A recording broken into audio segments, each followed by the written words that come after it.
Hello दोस्तों, क्या हाल है। आज मैं मोर टॉक्स में एक बहुत ही ऐसी हस्ती को लेके आया हूँ जो मेरे बचपन के हीरो रहे हैं। यानी जब हम यंग ऑफिसर्स थे, सेकंड लेफ्टिनेंट थे, हम सुनते थे कि ब्रिगेड ऑफ द गार्ड्स में एक कर्नल इसरार खान है, कीर्ति चक्र। वो रिटायर हुए एज अ ब्रिगेडियर, ब्रिगेडियर इसरार खान कीर्ति चक्र।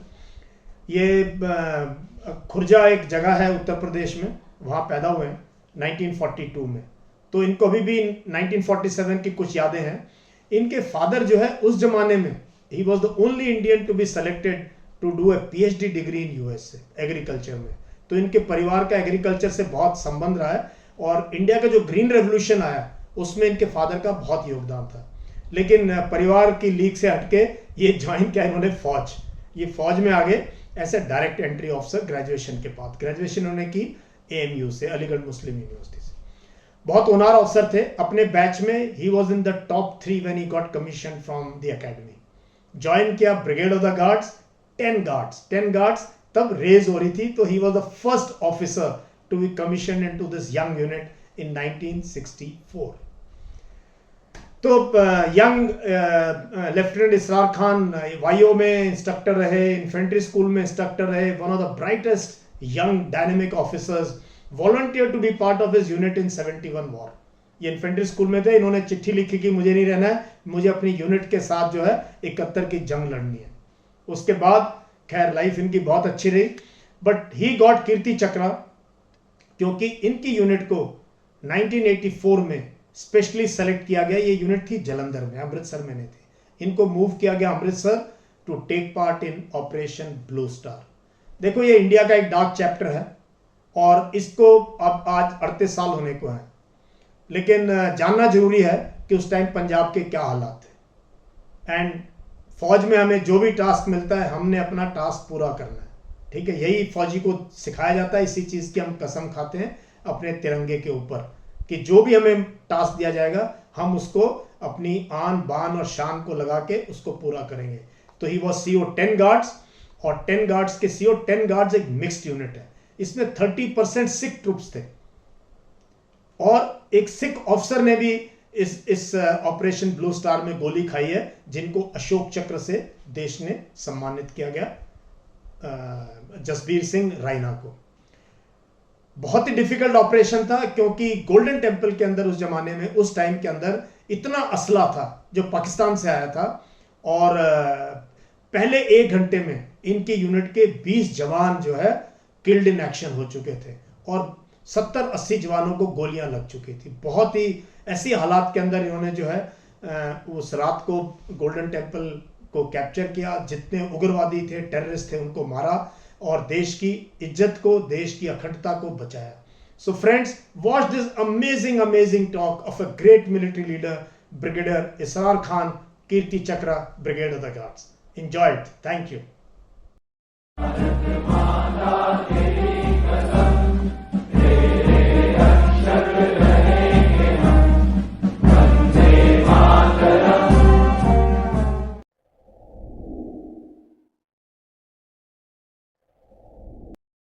Sir, at the outset, Jai Hind, Jai Garud. What a pleasure to see you on my show, sir. More talks, and you have been my childhood, idol, a hero, somebody. When you were commanding the unit, I just got commissioned, sir. So it goes a long way. So for me, it's a big day, sir, to welcome Brigadier Israr Khan, Kirti Chakra on this show. How are you, sir?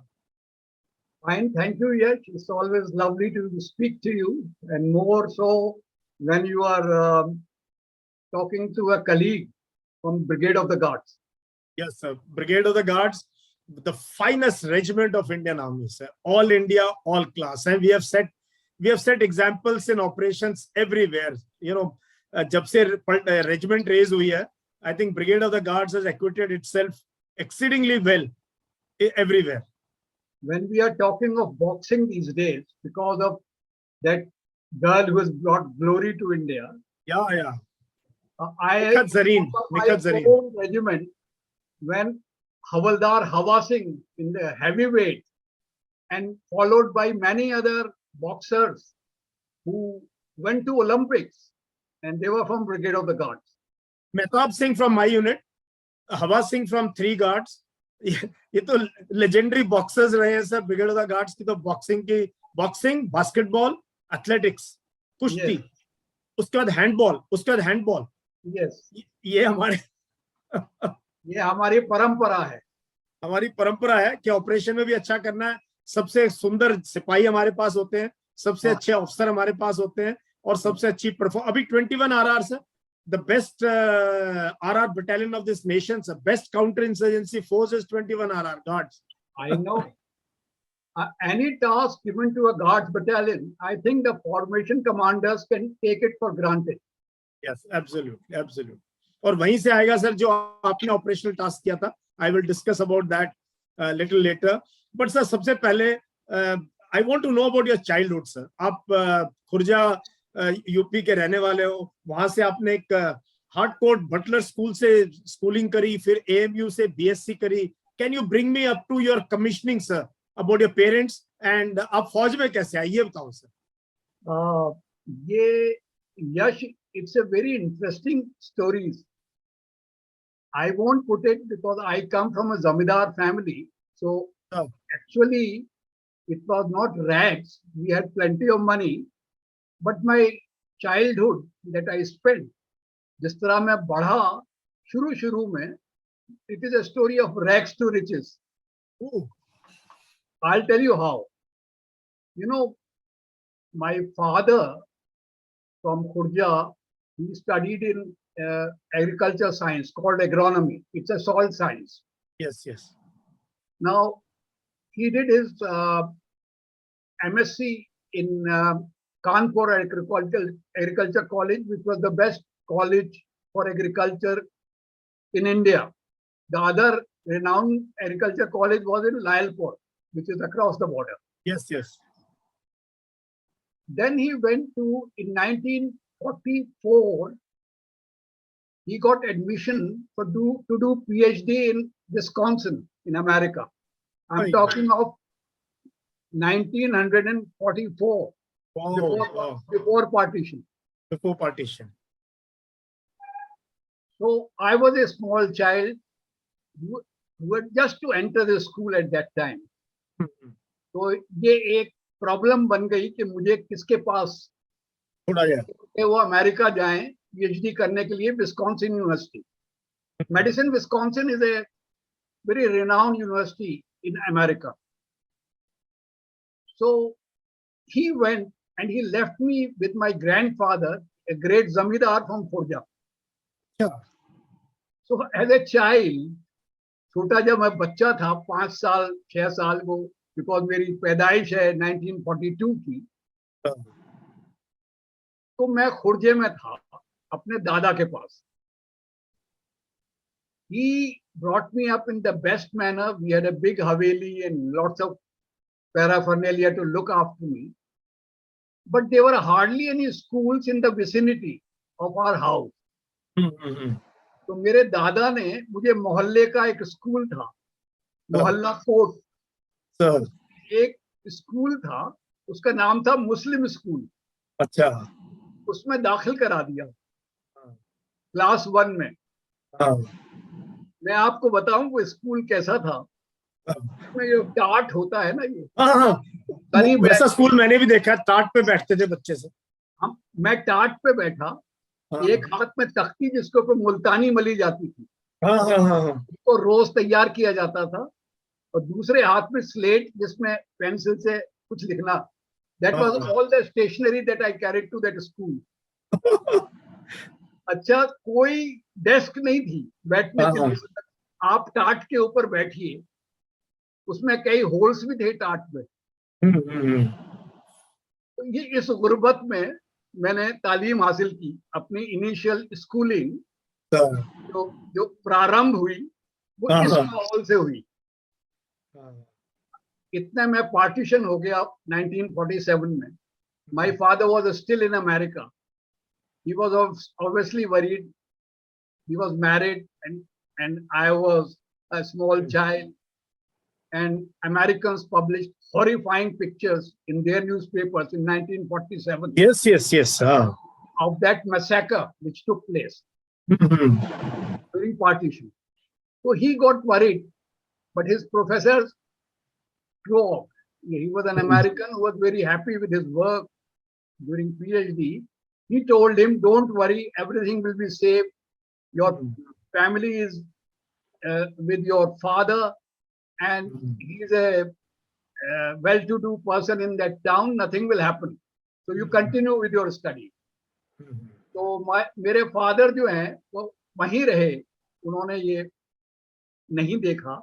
जब बच्चा था ये मेरी schooling इस तरह शुरू हुई। अच्छा, so you are a child of partition, मतलब तब आप पहली जमात में थे जब देश आजाद हुआ 1947 में। जी जी। बड़ी बड़ी तकलीफ दे, बड़े हॉरिफाइंग चीजें मैंने बचपन में देखी पार्टीशन की। छत पे खड़े होके हम बच्चे की तरह इंक्विजिटिव, दूसरी जमात में सेकंड क्लास और something, I used to overlook, and there used to be, you know, villagers and all kinds of people. They used to raid the town of Khurja.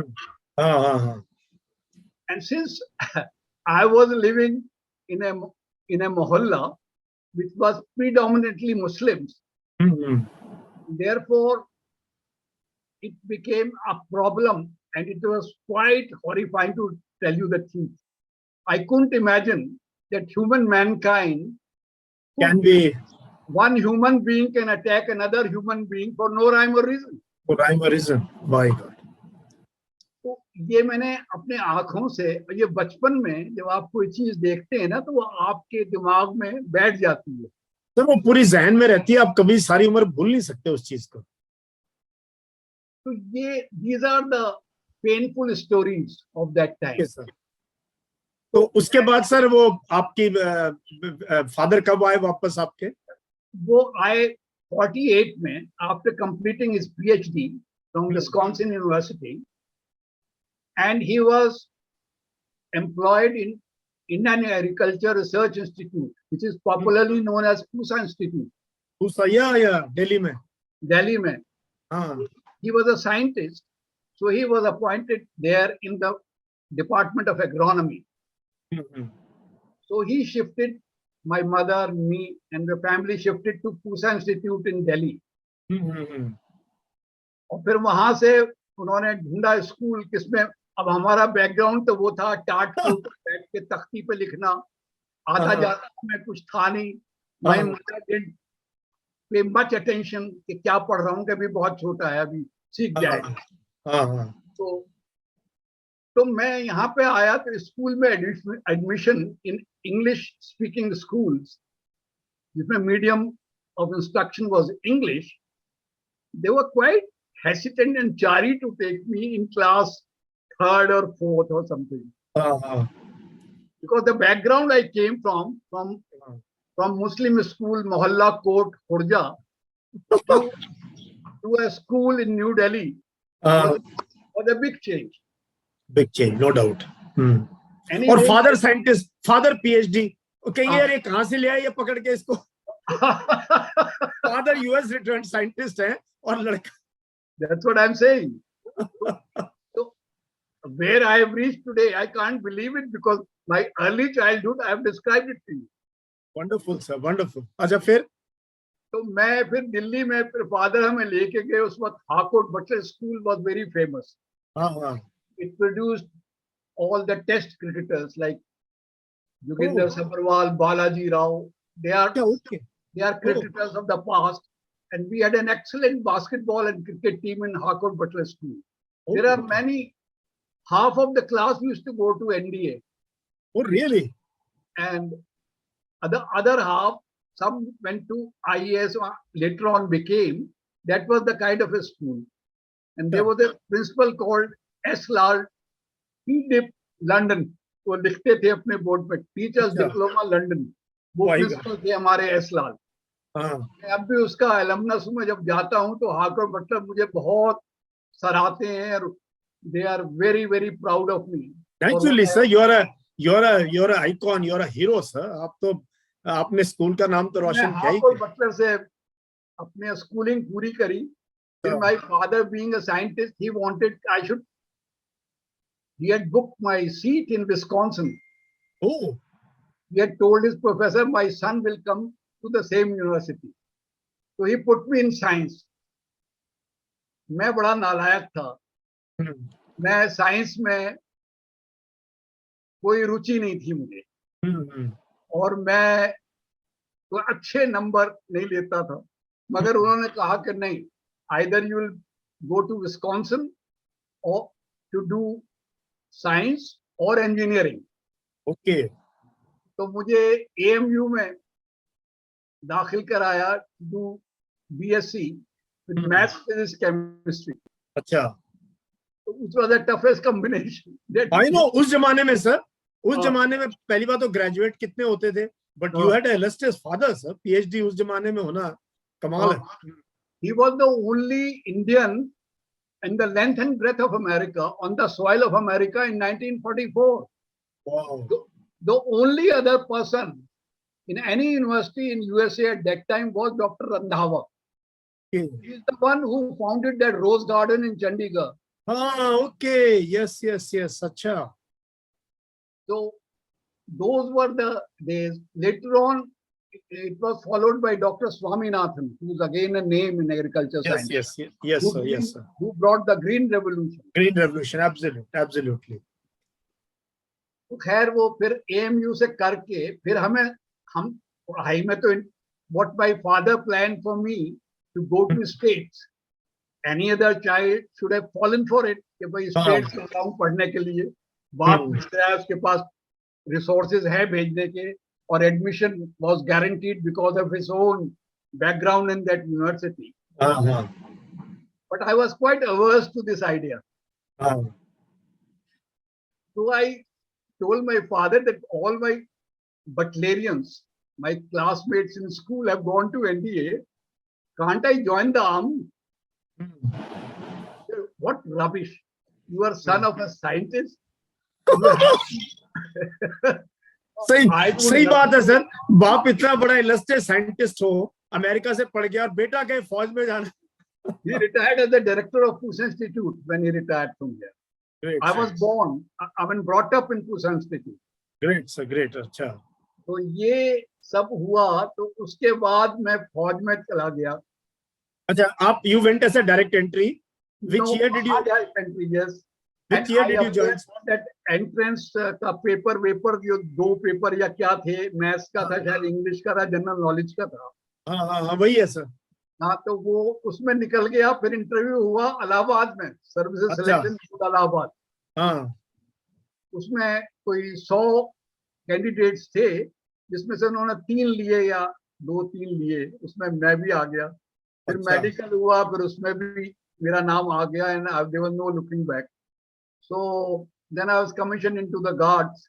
Sir ये तो IM में किस साल join किया sir आपने? If you remember the year? मैं उस वक्त जो था ना 64 में बड़ा हौच पौच था सारा. हाँ exactly. इसीलिए I'm coming to that because my father was an instructor in 62, 63, 64 in IM. He was a weapon training instructor. नहीं तो मुझे पहले मैं गया IM में, फिर वहां पे जगह नहीं रही because वो इमरजेंसी का कुछ. हाँ इमरजेंसी. हाँ.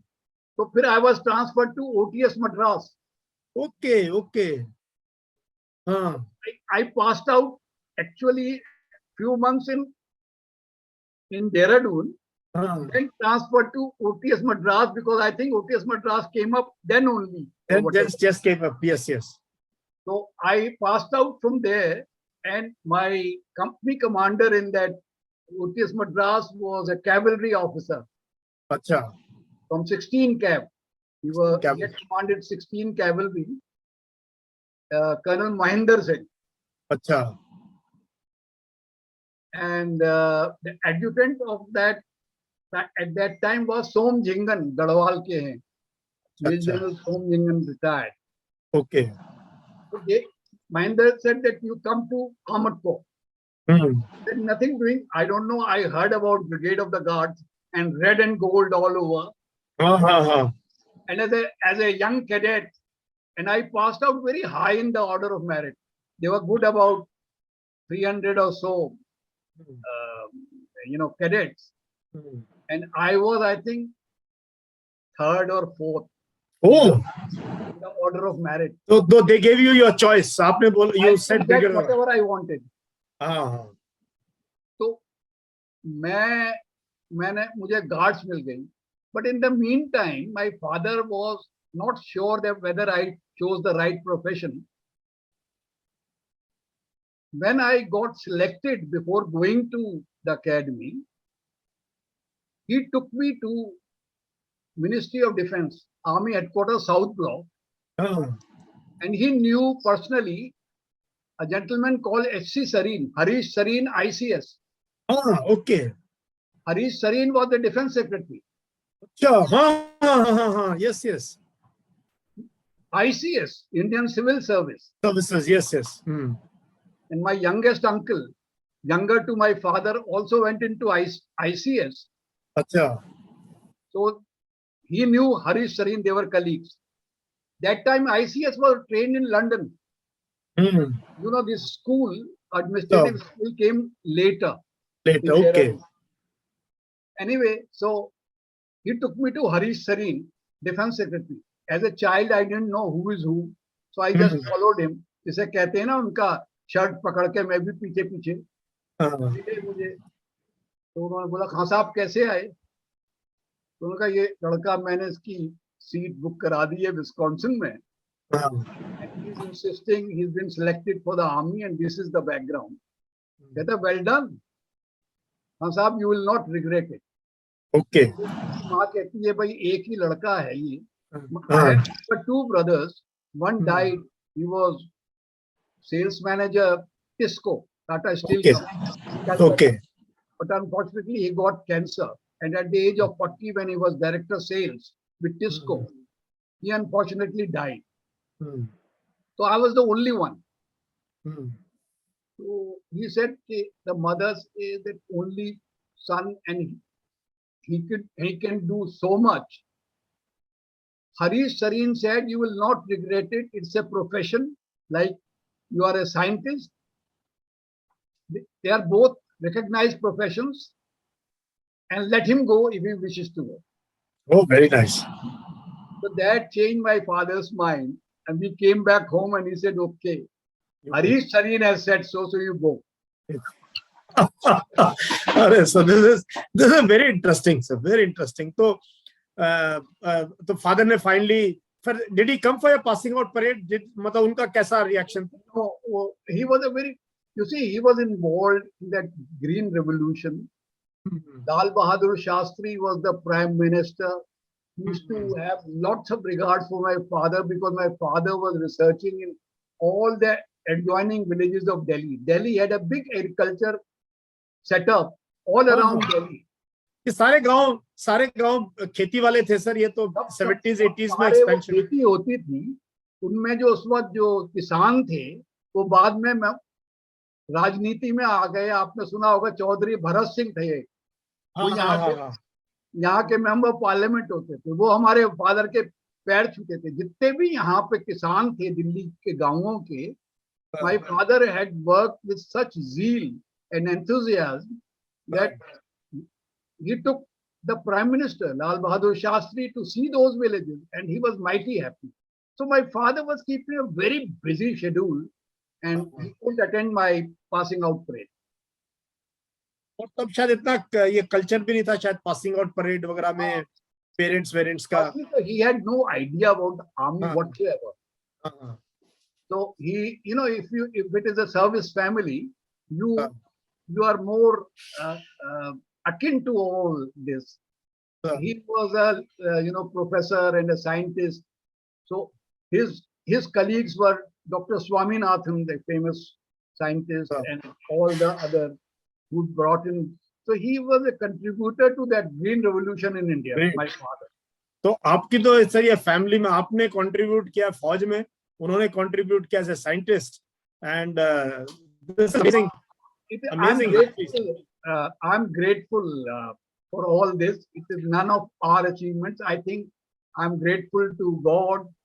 I'm grateful to the society. I'm grateful to other human beings we were associated with, that I came up. It is none of my effort. I think it is all God's grace. Wonderful, sir. अब आप आ गए 10 guards में, and that is where our association starts. Because 10 guards, I am from first guards. आप 10 guards से हो sir, and 10 guards is a fabulous unit. Same composition, sir. वही जवानों का composition है, एक जैसी units है बिल्कुल. Identical composition, no zone, and you know, we were raised in Kota.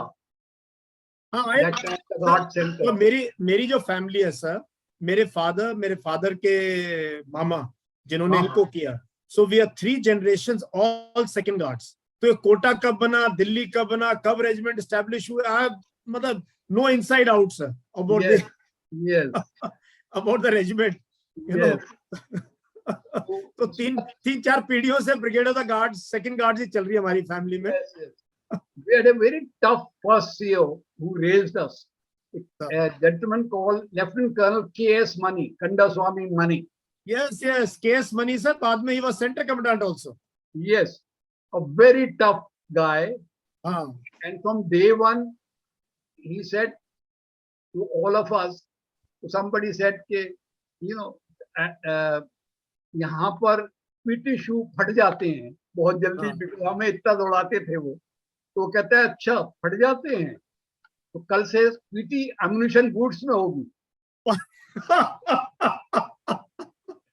तो ये रेजिंग की बात कर रहे हो आप? अब you joined the unit in raising. Yes, first day of raising. So you're the first youngster of 10 guards. Yes. My God, this is amazing, sir. अच्छा. तो पीटी शू फट जाते थे, कहते एम्युनिशन बूट में होगी. और हमारे सेकंड कमांड कर्नल मनी ने बहुत सिलेक्शन किया. तो second command Ashok हांडू was doing JSSC in London. Oh my God, अच्छा. तो JSSC से आए सीधे और 2IC पोस्ट हो गए, second in command 10 guards under colonel Mani. So we had that team on top, and we had a very good bringing up, very good set of officers, and everything was super in the guard style. And yours is a renowned battalion, I think more than 2 centuries old. Yes, sir, 260 years plus, sir. Yes, so we were just raised, but we took all the inspiration from the first 4 battalions of the guards, first, second, third, and fourth, and that's how we came into being. Sir, great, sir. कोई as young officer कोई आपको याद है, ये तो बहुत अच्छा है, पीटी शूज से एम्युनिशन बूट वाला. Anything else you remember, sir? क्योंकि जब ग्रूमिंग होती है बहुत बुरी तरीके से कई बार ट्रीट करते हैं, या कई बार बहुत टफ टाइम झेलना पड़ता है यूनिट में. कोई कहानी याद हो सर आपको when you were a second lieutenant? पहले तो मैं आपको ये बताऊं, बड़े मजेदार बात है कि सुबह से शाम तक कभी स्पीड मार्च, कभी पीटी बड़े बूट्स में, और he was a fitness freak, Colonel Mani, and he worked us very hard, very good sir. शाम को dinner night, we were in tentage, not in the center. We were located in Bhagwati lines. It was camp area on the way to Kota station. वहां पे अगर बारिश पड़ती थी तो पूरे तंबुओं में पानी भर जाता था. अच्छा, फर्स्ट डे ऑफ रेजिंग में ना हमारे पास टेबल ना कुर्सी, तो रम का जो खोखा होता है लकड़ी में आता था उस वक्त. पहले लकड़ी में आती थी रम. उसके ऊपर लकड़ी के एक खोखे पे बैठना, दूसरे को टेबल की तरह इस्तेमाल करना. That is how we started our life before other battalions contributed to us and the centre gave us help. तो शाम को dinner night, and then major Ashok Handoo. I was initiated into the battalion that in guards, you can't keep away from this disorder. Ashok Handu is known. Ashok Handu was, God bless his soul, known for his abilities. शुरू में मेरे पिताजी और घर में कोई पीता नहीं था कभी, तो मैंने उस माहौल को देखा नहीं था। मगर Ashok Khandu gave a diktat कि nothing doing, guards you can't do this anyway। तो ब्लू पेट्रोल सिलवाना पड़ा, उसमें स्पर्स लगे हुए, सिल्वर स्पर्स। हाँ बिल्कुल sir, silver Spurs with Wellington shoes. और वो क्योंकि इंग्लैंड से आए थे, यूएसएससी से, तो उनको आदतें वहां की थी। After having boozed all evening, then had dinner, then we couldn't go home, it was past midnight. So outside in the ground, out of that tentage officers mess, we had to play, what is that game called, baseball? No, that, you see, हाँ भाई उड़ान आप, तो हमारे पूरे जो ओवरऑल्स थे उसके ब्लू पेट्रोल के, और वो स्पर्स लगे हुए और दौड़ा और भागी, उसमें वो फट जाते। तो रात को जब हम अपने 12-1 बजे फारिग होके अपने आए, सुबह फिर 6 बजे पीटी में 100% अटेंडेंस। तो जो गेम्स अंदर खाने के बाद सिलेक्ट करते थे, वो भी ऐसे कि जिसमें पीने का बहाना बन जाए। I know। तो वो सब होता था। So those were the days which I remember, but we turned out to be excellent soldiers here. I mean, no doubt, sir. No doubt. I remember my days. You are, of course, you precede me by about 20 years, sir. तो आपने तो और भी मुश्किल के दिन देखे हैं। And उसके बाद सर आपने एनसी रॉले के साथ काम किया sir, one of the most illustrious Naveen Chandra Rawlley, है ना? नवीन चंद्र, you see, हम चले गए पलटन आफ्टर रेजिंग, सीधी हमें सिक्किम की हाइट्स में पोस्टिंग मिल गई। तो we were in Dongchula, Nathula and that area. तो कंपनी पिकेट्स थे, हाई एल्टीट्यूड। तो general NC Rawlley wanted ADC, तो दो नाम सब बटालियंस में भिजवाए। तो Ashok Khandu was very fond of me, and so was the CEO. Among the 2 names that he sent, I don't remember who was the other one, but 2 names were sent from 10 guards, like it was done by all other battalions.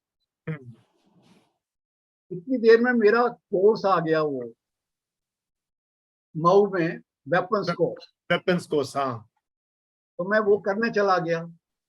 तो course के दौरान तो मैं जा नहीं पाया, मेरा number interview का आया जब और बटालियंस के सारे अफसर हो आके चले गए जनरल साहब के पास। तो फिर मुझे मऊ से कहा गया कि तुम वापस नहीं आओगे, you have to report to Ahmedabad. तो अभी young captain with hardly 3 years of service,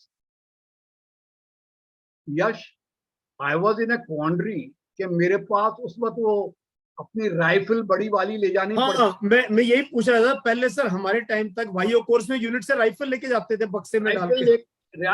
वो राइफल एक वो, और वो चमड़ा जिसे बोलते थे ना, वो पूरा चमड़ा, एफएसएमओ थे वो। चमड़ा is field service marching order. FSMO जो पिट्ठू और पाउच और ये सारा वाटर बॉटल, इसको चमड़ा कहते थे। ट्रेन में बड़े बड़े बक्सों में सामान भर के मऊ पहुंचते थे वो कोर्स करने, उसमें ये सब चीजें जो होती थी। तो I was in a quandary कि मैं अहमदाबाद मऊ से जाऊंगा, तो ये सब सामान मेरा कौन उठाएगा क्या। बट सीओ ने कहा nothing doing, you report to general. ऐसे रुके। तो मैं मऊ से अपने वो सिक्किम वापस जाने के लिए, वो Siliguri was the nearest rail head, तो मुझे दिल्ली से पकड़नी थी गाड़ी। तो मैं I didn't come home because my father was still in Tucson Institute. So I went to Ahmedabad, 11 Infantry Division. General Naveen Chand Raleigh was then GOC 11 Div. Okay. So I landed up there with 2 big boxes, trunks. बड़े trunk, and with rifle hanging and आप जानते हो weapon को हाल बुरा हाल। तो मैं वहां पे 11 टिप हेडक्वार्टर में पूछा, not knowing, young captain doesn't know his bearing, कहाँ जाना है। तो मुझे सूझ नहीं पड़ा, तो मैं गया कि जीओसी के से मिलना है, तो बोले GOC is sick in bed today. तो आई मेट, उस वक्त जीवन ऑप्स होते थे डिवीजन में, लेफ्टिनेंट कर्नल, आजकल तो एनएसजीएस वगैरह हो। तो मैं उनसे मिला, उन्होंने कहा कि डर डर के कि मैं जीओसी से पूछता हूँ। उन्होंने टेलीफोन किया तो मिसेस रॉली अटेंडेड, बोले one captain Israr Khan has come to meet the GOC has called him, where do I send him. So Mrs. Rowley very kindly told him, let me speak to him. I didn't know who she was. All strangers. She spoke to me and said, you've come from 10 guards. Because she had already seen from 1 to 9 guards, people come and go. तो मैं भी, तो मैंने कहा, yes ma'am, I have come and I have come from Mao. I was doing a course and I have a big 2 trunks and I'm fully, with bag and baggage. So where do I put it all? So he said, no, I will, there's a guest room and the G1 ops will make you comfortable. And after you've had your wash, you come to Flagstaff House because General is in bed, sick in bed. So I said, okay. So the G1 arranged a room for me. I dumped my baggage, changed into fresh pair of uniform because I was going for interview to colonel of the regiment. अपना वो red and gold लगा के, पूरा अपना सब टोपियों पे खींच के, पूरा फ्लैग स्टाफ हाउस में डरते डरते गेट पर खड़ा रहा। फिर उन्होंने कहा सेंड हिम इन। अब मैं गया तो मैं उनके ड्राइंग रूम में बैठ गया 5 मिनट। तो जोर से आवाज आई जनरल रॉली की, इसरार कम राइट इन। अच्छा, उनके फ्लैग स्टाफ हाउस का नक्शा मुझे पता नहीं था कौन सा बेडरूम किधर है। So it's a big thing to go to a flagstaff house as a young officer. ऐसे लगता है कहाँ पहुंच गया। तो हम वहां पहुंचे तो मैंने कहा कि sir, is this the, yes yes you are right there, come anchor, come, pull a chair and sit. He was in bed. He had had a bout of some sickness. He said, Israr, what's your father? I told him. What's your mother? I told. You have any other? I have a brother. He's unfortunately in a bad way. He's suffering from cancer and all that. So he said, Acha. And your CO and your 2IC both have lots to say about you. I said, that's their grace, sir.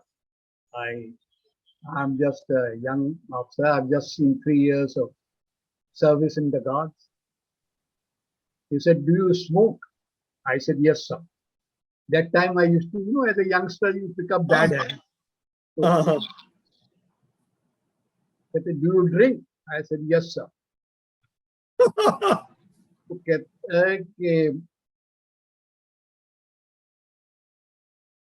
Are you fond of women? I said, I do.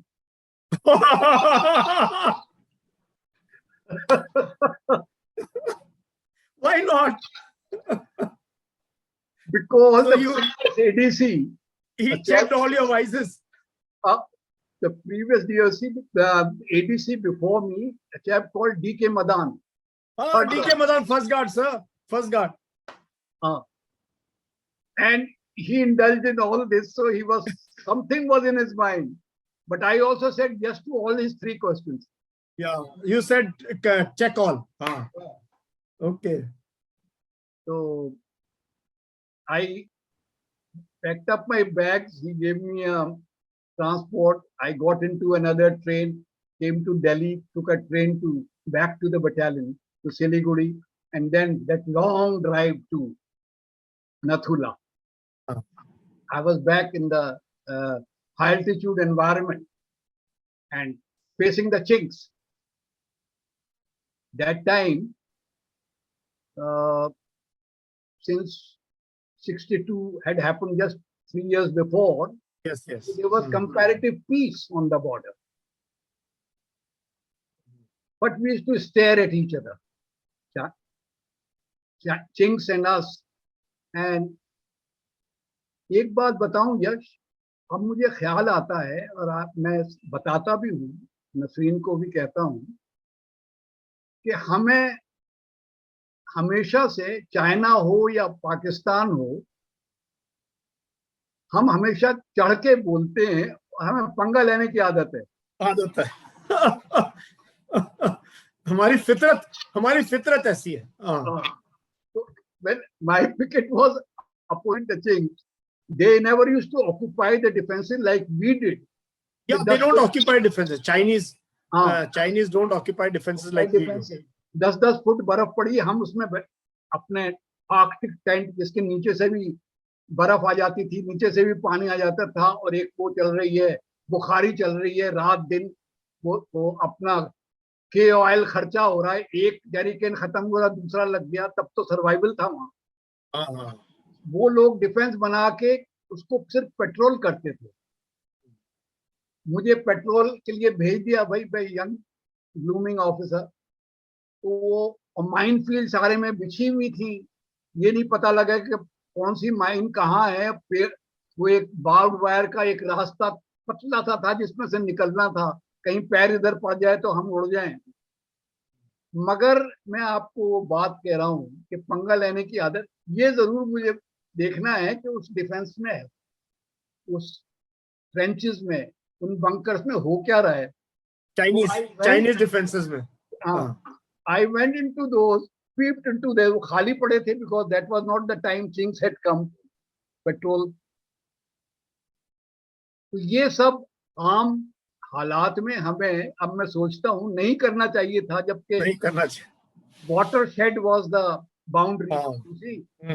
हिल पे watershed, उस तरफ वो, उस तरफ हम, watershed was the boundary, there was no demarcated land as such. Yes sir. Like it is today also, we keep fighting in Ladakh also, now our area, their area, but actually my own experience of very early days in Sikkim is that we used to say, where is their boundary, that watershed। LC पे भी ऐसे होता है sir, ये watershed है, वो वहां पे एक बम्प है, वहां से एक रॉक, ब्लैक रॉक, ऐसे imaginary lines are there sometimes. तो वो उसमें हम जाके उनके सारे बंकर में, और किसी पे लात मार दी, किसी चीज को तोड़ दिया, जो भी वहां दिखा करा के आ गए। तो ये हमारी फितरत है इंडियन सोल्जर की। एग्जैक्टली। और इंडियन लीडर की आप डिस्क्राइब कर रहे हो, हमें अपने दिन याद आ रहे हैं पुंछ और पंजाब के। सर अभी मैं ना आपका देखो, you got an instructor grading in weapon course sir, आप वापस गए मऊ में इंस्ट्रक्टर, आपने वाईओ विंग में आप इंस्ट्रक्टर रहे जब YO wing was established. YO wing is young officers wing, जहां पे weapon, it was a dream of, if you know the chief that time was Sam Manekshaw, yes, start infantry bios। Arms had their bios courses, infantry didn't have। अच्छा, okay। So he founded bios wing in Belgaum, in Mau। अच्छा, पहले मऊ में थी, फिर बेलगाम गई। 1969। अच्छा, अभी बेलगाम से वापस आ गए फिर ये मऊ में। अच्छा, अभी मुझे पता नहीं, वायो 1, वायो 2 and bio 3, 3 courses I instructed। After that 71 war broke out and I reverted back to the party। So okay। तो मैं वहां पे वायोस विंग में रहा, वहां पे बड़े selected, because वो the commandant of it, there was no college that time, infantry school was consolidated, one undivided infantry school।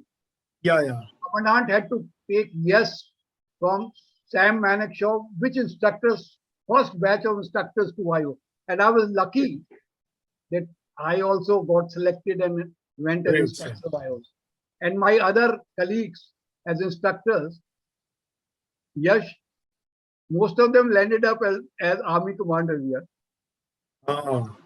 sir. No, like You are no less than army commander. Seeing your profile, no, high in order of merit, weapon mein instructor grading, and you know that Mau barracks. So those DS rooms, we used to share the room. I used to share it with that famous Rostam Nanavati. oh my God, Rustam Nanavati, Rustam. So Achha, we were colleagues in the Vayos. my God. That's why, you know, he had an inkling. He was a above average officer throughout and very meticulous officer. Wow. But he volunteered to go back to infantry school, if you recall, in his senior ranks, because he was in love with infantry. वो 8GR का वो symbol था, वो Sam Manekshaw. Yeah, these are all 8GR, sir, 28GR and all. So Rustam Nanavati. So वो अच्छा crowd था, very up and coming officers. We were all young majors and कोई शक नहीं है मेरे को, जब मैंने वाईओ कोर्स किया, हमने वाईओ 49 किया बेलगाम में सर, तो वाईओ's infantry school picked up the best officers. You had to have an instructor grading in weapon course, then battalion support weapons, motor course, MMG course. हमारे ब्रिगेड मान खुद आप जानते हो उनको अच्छे से, वो MMG में इंस्ट्रक्टर थे, है ना sir?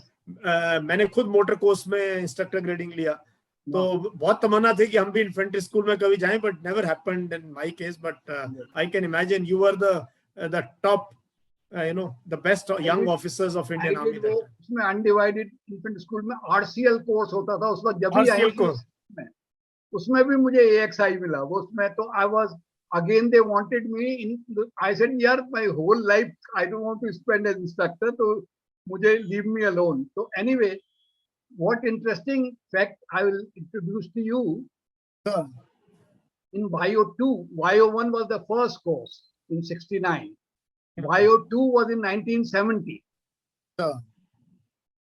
And I said most of the Bio 2 was a bright course, but थे बड़े बदमाश यार, बड़े लुच्चे थे, मतलब बहुत तंग करते थे. तो वो कमांडर बायो विंग कहता था इनको कंट्रोल करो इस रात. मैंने कहा मैं they used to paint the town red in the evenings. ये बेलगाम की फितरत थी सर, हर वाईओ कोर्स में कुछ ना कुछ गदर करना. उसमें later on the chief was my student.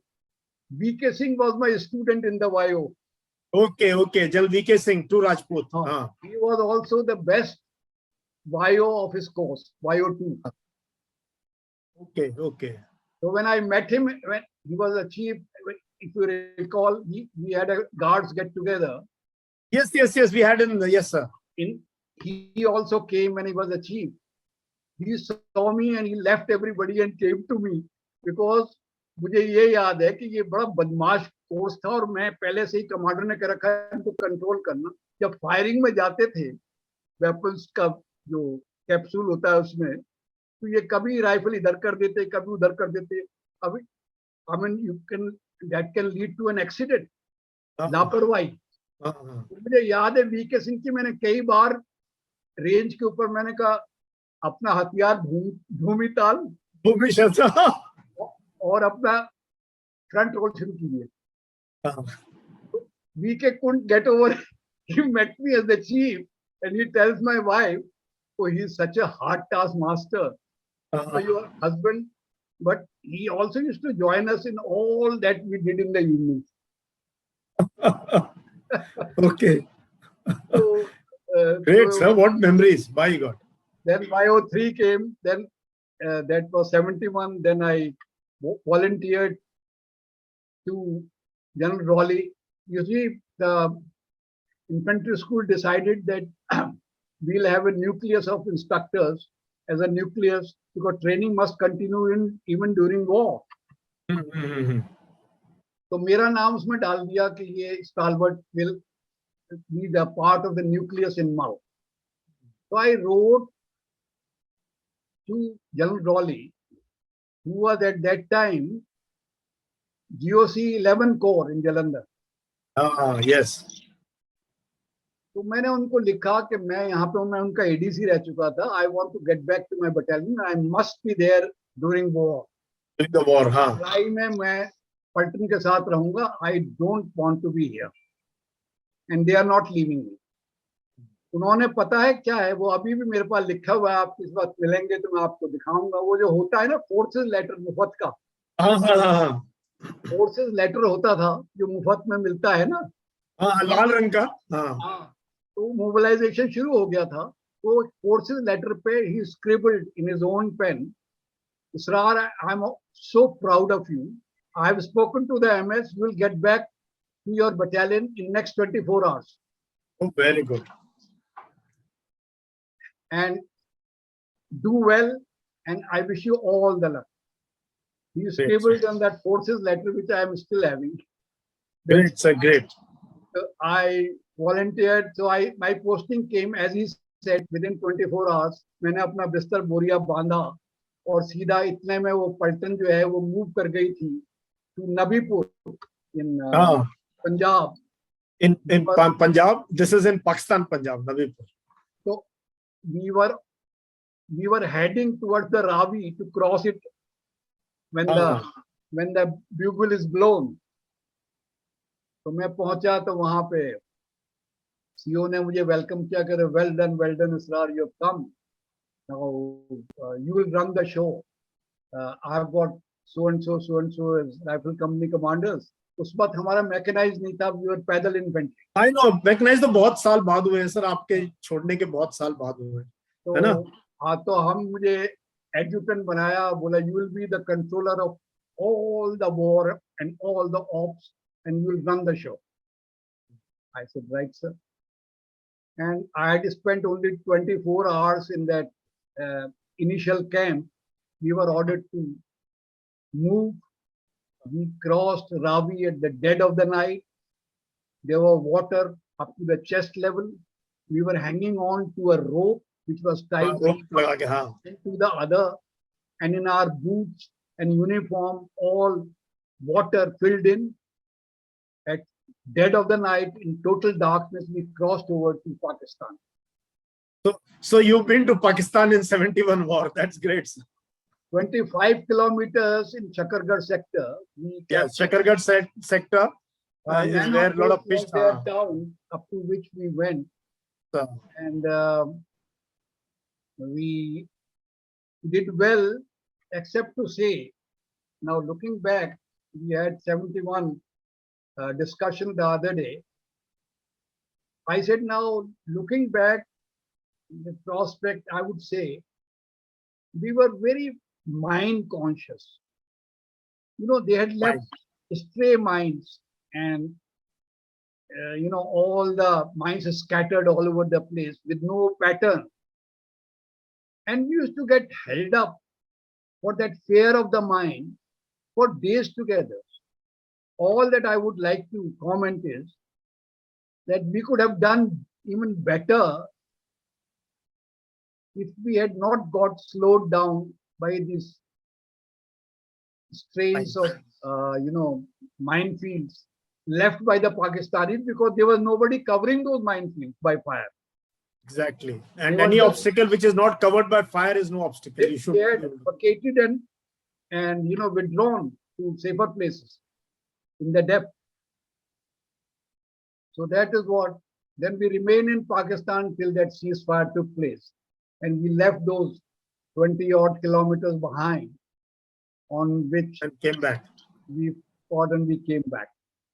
Sir, अब ना मैं आपका having heard you as a young officer, infantry school, Mau, 71 war, and all this. Now I straight want to come to when you became CO 10 guard, sir. जब आप CO बने, जिस unit में आप पहले commissioned officer थे, वो feeling कैसी थी, sir? Of now Lieutenant Colonel Israr Khan as commanding officer 10 guards. What was that, sir? Yes, it was a proud privilege to be, a founder member of 10 guards and having ended to command it. It was a very good 20 years. I was part of 9 Div. 9 Div was located in Meerut. Yes. आपने brigade भी 49 brigade command की, that I know. But when you were 9 Div was in Meerut, And when you took over the unit was... One brigade was in Jalandhar. Sir. Other two brigades were in Meerut. So we were part of the brigade in Jalandhar. You are part of the brigade in Jalandhar. Yes. ठीक है, sir. One fine day, I get a call from the brigade commander to say that the GOC 9 Dev would like to speak to you. So I was quite surprised that the brigade commander is telling me that the GOC would speak to. Why couldn't he speak to the brigade commander? And the brigade commander in turn told me what is it all about. I had no inkling whatsoever. So when I asked him, sir, but GOC, what do I prepare to go before I speak to him? He said, I don't know. He'll tell you. I said, okay. Lo and behold, his ring came. That time, communications were not as good as they are today. Anyway, he spoke to me. He said, I've spoken to your brigade commander, and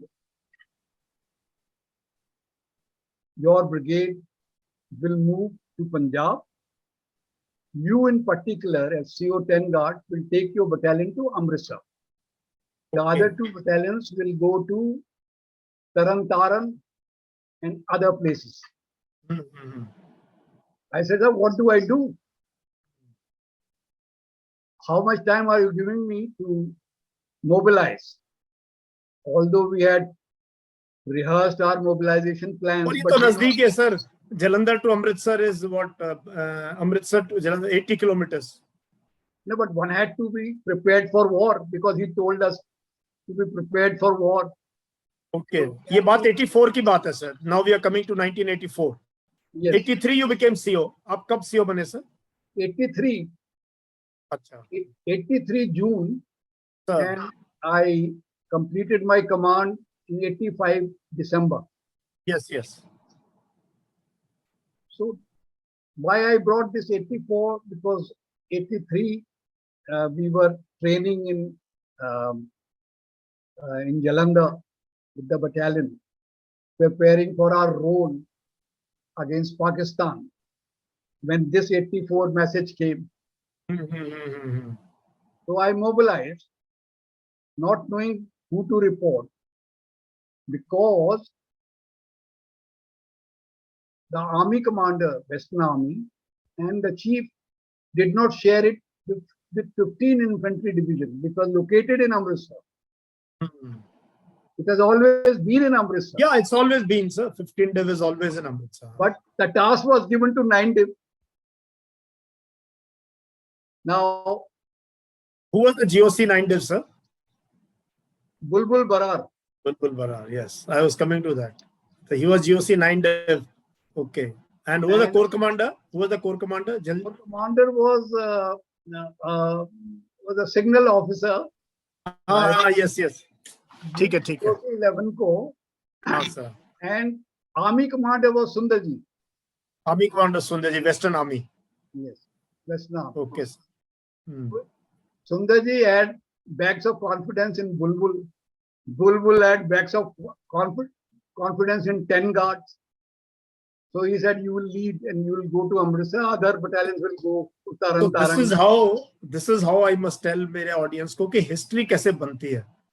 history कैसे बनती है कि task Punjab की insurgency चल रही थी. अभी हम पंजाब पे आ गए जहां की brigade Israr Khan was commanding officer, command करे थे 10 गार्ड्स को. बहुत जलंधर में सर को टास्क मिला to move to Amritsar. And इनके जीओसी जो कि थे मेरठ में, जल बुलबुल बरार को टास्क मिला for now Punjab was on the boil at this time. आगे सर. हाँ सर. फिर that's how then the whole I got no help from the lodger formation, the 15 Div, because 15 Div were quite confused as to why this division, this information was not shared by the army with anyone except the troop whom they had selected to take part. So General Jamwal gentleman from Maratha was the GOC 15 day in Amritsar. If you ask me, he was quite angry and cross. That typical why- typical of somebody being bypassed या नहीं मिलती खबर तो आप सोचते हो कि ये मेरे को क्यों नहीं बताया ये.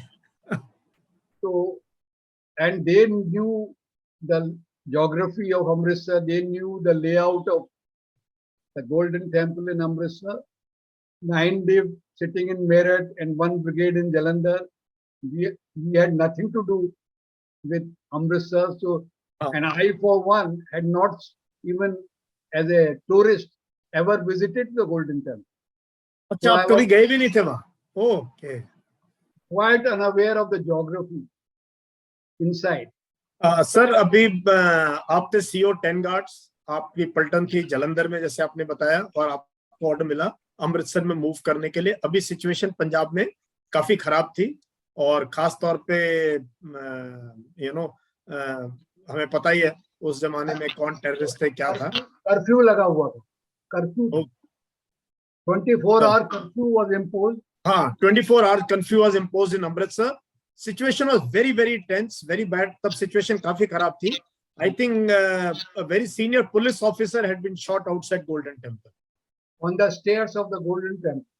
हाँ, he was going to pray and he was shot by a sniper.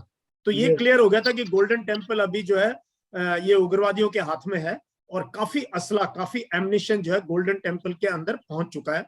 And they were challenging. जब एक पुलिस ऑफिसर को गोली मार सकते थे तो सिचुएशन काफी खराब थी. तो अब बताओ सर, आपको ऑर्डर मिला कि आप अमृतसर पहुंच जाओ, आपकी यूनिट 10 गार्ड्स, तो आप अमृतसर आ गए सर. तो आपकी unit. Yash, let me first tell you the class composition of 10 guards. हाँ, वो कि 10 गार्ड्स में मैंने बताया ना, 10 गार्ड्स और first guard North Zone Battalion, meaning north zone battalion. हाँ sir. 30% Sikhs physically were present, and remaining 70% उसमें Dogras, Punjabis, Jats, Rajputs. This was the class composition. बिल्कुल वही मैंने कहा, फर्स्ट गार्ड की तरह. फर्स्ट, सेकंड एंड 10 गार्ड्स हमारी यूनिटें north zone based हैं, और इसमें कोई फिक्स्ड रिजर्वेशन नहीं है, बट ब्रॉडली था. 20 से 30% सिख हैं, बाकी जो 70% है उसके अंदर जाट्स हैं, डोगरास हैं, राजपूत हैं. नॉर्थ जोन के तकरीबन सारे के सारी कम्युनिटीज रिप्रेजेंटेड है, बट मिक्स्ड. हाँ, नॉर्थ जोन के सब कास्ट, क्रीड सब रिप्रेजेंटेड हो, सब मिक्स्ड हैं, कोई अलग अलग कंपनी नहीं हमारी यूनिटों में. और मेरे यूनिट में, बिकॉज जलंधर पीस स्टेशन था, we had a magnificent mandir, and we also had a magnificent gurdwara because of the composition of troops. Yes, तो वही ना, आपका मंदिर भी था, गुरुद्वारा. आपका मंदिर गुरुद्वारा परेड होती थी, हमारे यहाँ भी मंदिर गुरुद्वारा. तो आपने तो खूब गुरुद्वारे में मतलब शब्द और उसका सारा ज्ञान और मंदिर का पूरा ज्ञान आपको. पूरा हर इतवार की सुबह दोनों जगह it was compulsory for all ranks, including the CO. And till I left on the last day of posting, I religiously attended that. तो ऐसे सीओ आपने मंदिर में आरती भी करनी है और वहां अरदास करनी है गुरुद्वारे में. ये हर संडे का रूटीन था, और हमारे ऐसी यूनिटों में हमेशा होता है. और रिलीजियस टीचर्स हैं ऑफ द रैंक ऑफ सूबेदार, जो शास्त्री जी थे हमारे मंदिर के, सूबेदार साहब थे, और बहुत ज्ञानी थे. बहुत उनको इतनी प्रेम था मुझसे यश के, मैं अभी भी उनका सोच के मेरे आंखों में आंसू आ जाते हैं, because he was such a supportive fellow. लाल चुकंदर हिमाचल के थे, उनके चेहरे पर खून टपकता था. खूबसूरत से आदमी और बहुत अच्छे पंडित. और कोई भी काम करने से पहले मैं पूछता, पंडित जी आप बताइए क्या शुभ है क्या नहीं है. तो वो कहते कि बस आपके लिए सब शुभ है, आपके माता पिता के ऐसे आशीर्वाद है आपके साथ कि जो भी चीज आप करेंगे उसमें आपको कामयाबी मिलेगी. तो वो उनकी इजाजत लेके फिर ग्रंथी को बुलाता, उससे पूछता कि क्या है करना चाहिए तुम्हारे ख्याल में, और ट्रूप्स का जो मोराल है वो किस तरह का है, तो वो फीडबैक देता। कहता आपके पीछे, I am not talking that it was some, I had some magic wand और something, but it was only that my behavior assured them that I am always with them and I'll always be ahead of them and they will all follow me. तो यही कमाल की बात है, इसीलिए मैं आपका सर इतने सालों से एडमायरर हूँ। नाम आपका इसरार खान, पंडित जी से पहले पूछते हो शुभ क्या है, वहां सब कुछ करते हो, ग्रंथी जी को बुलाते हो, और जो फैसले, और वो दोनों कहते हैं कि सर जहां आप लीडर हो, पलटन आपके साथ है।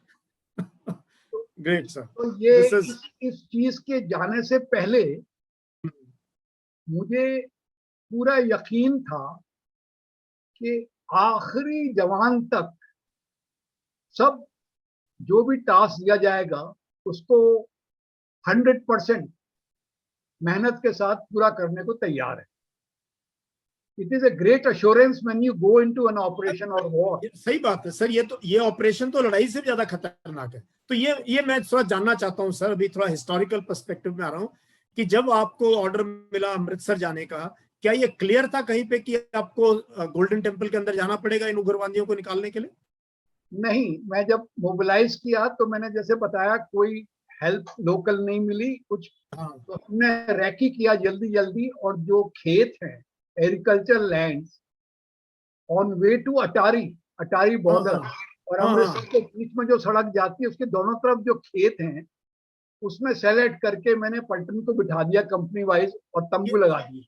ये जगह खासा की जगह सर, ये जहाँ आप जगह बता रहे हो, ये एरिया खासा है जहां मैंने ब्रिगेड कमांड की सर, 23 इंडिपेंडेंट आर्मर्ड ब्रिगेड, इधर बीएसएफ है। हाँ, उसी खासा जो है, अब जो ब्रिगेड है उस वक्त तो कोई तब कुछ नहीं था। हाँ, तब नहीं था कुछ, तो वहां आपने कैंप किया सर? वहां पे कैंप किया क्योंकि हमें कोई और हुक्म मिला नहीं था, ये भी नहीं पता था कि करना क्या है असलियत में। अच्छा, okay sir, okay. This is on 31st of May. अच्छा, 31 मई 1984 में आप अमृतसर पहुंच गए, अभी तक कुछ पता नहीं क्या करना है? क्या करना है।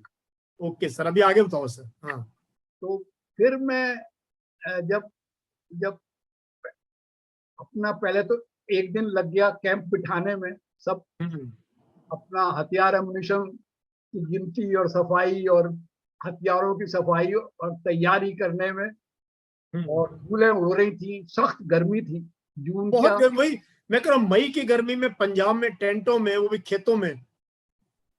तो फिर हमें कहा गया, इतने देर में हुक्म आया कि जीओसी आ रहे हैं कल और ब्रिगेड कमांडर आ रहे हैं, वो पलटन से बात करेंगे।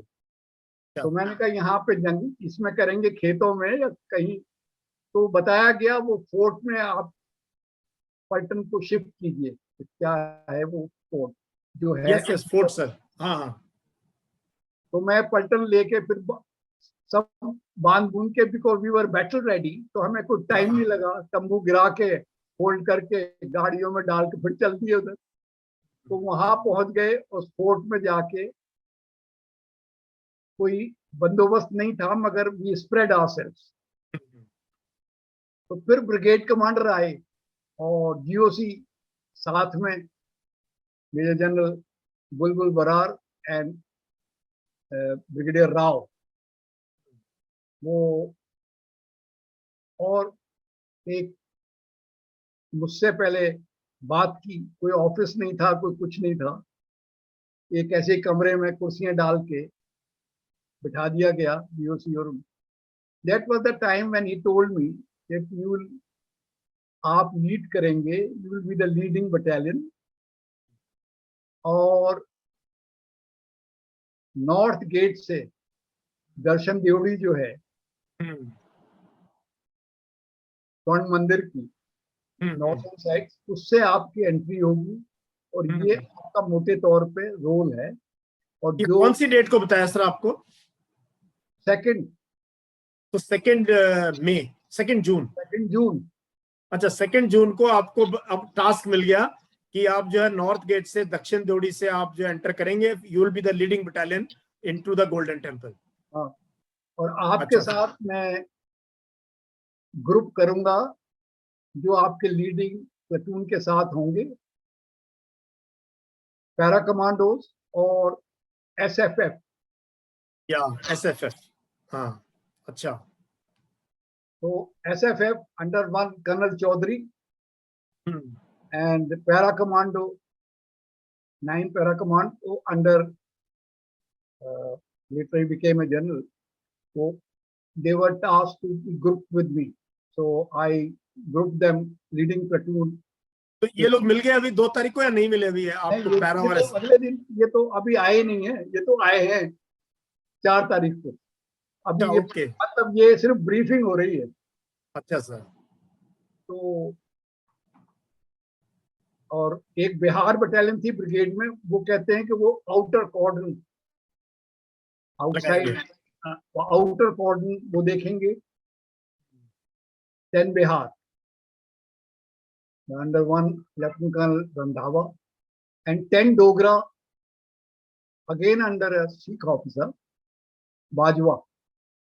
वो तो बिहार थी वो सिख, बिहार के सीओ सिख थे, गार्ड्स के सीओ मुस्लिम है, डोगरा और के जो डोगरा यूनिट है, और मैं इसरार खान था 10 गार्ड का। ये इंडियन आर्मी में हो सकता है ये सर। Great sir. अच्छा, तो फिर 10 Dogra was sent to Taran Taran, which was the next biggest temple, Gurdwara in the region. अफरा तफरी पंजाब में थी, सारे ये डर था कि सारे गांवों से अगर हमने उसको डिले किया तो रेड करेंगे सब, और सारा तहस नहस हो जाएगा अगर चारों दिशाओं से लोग आ जाएं। और हाँ बिल्कुल, अगर तो उस ब्रीफिंग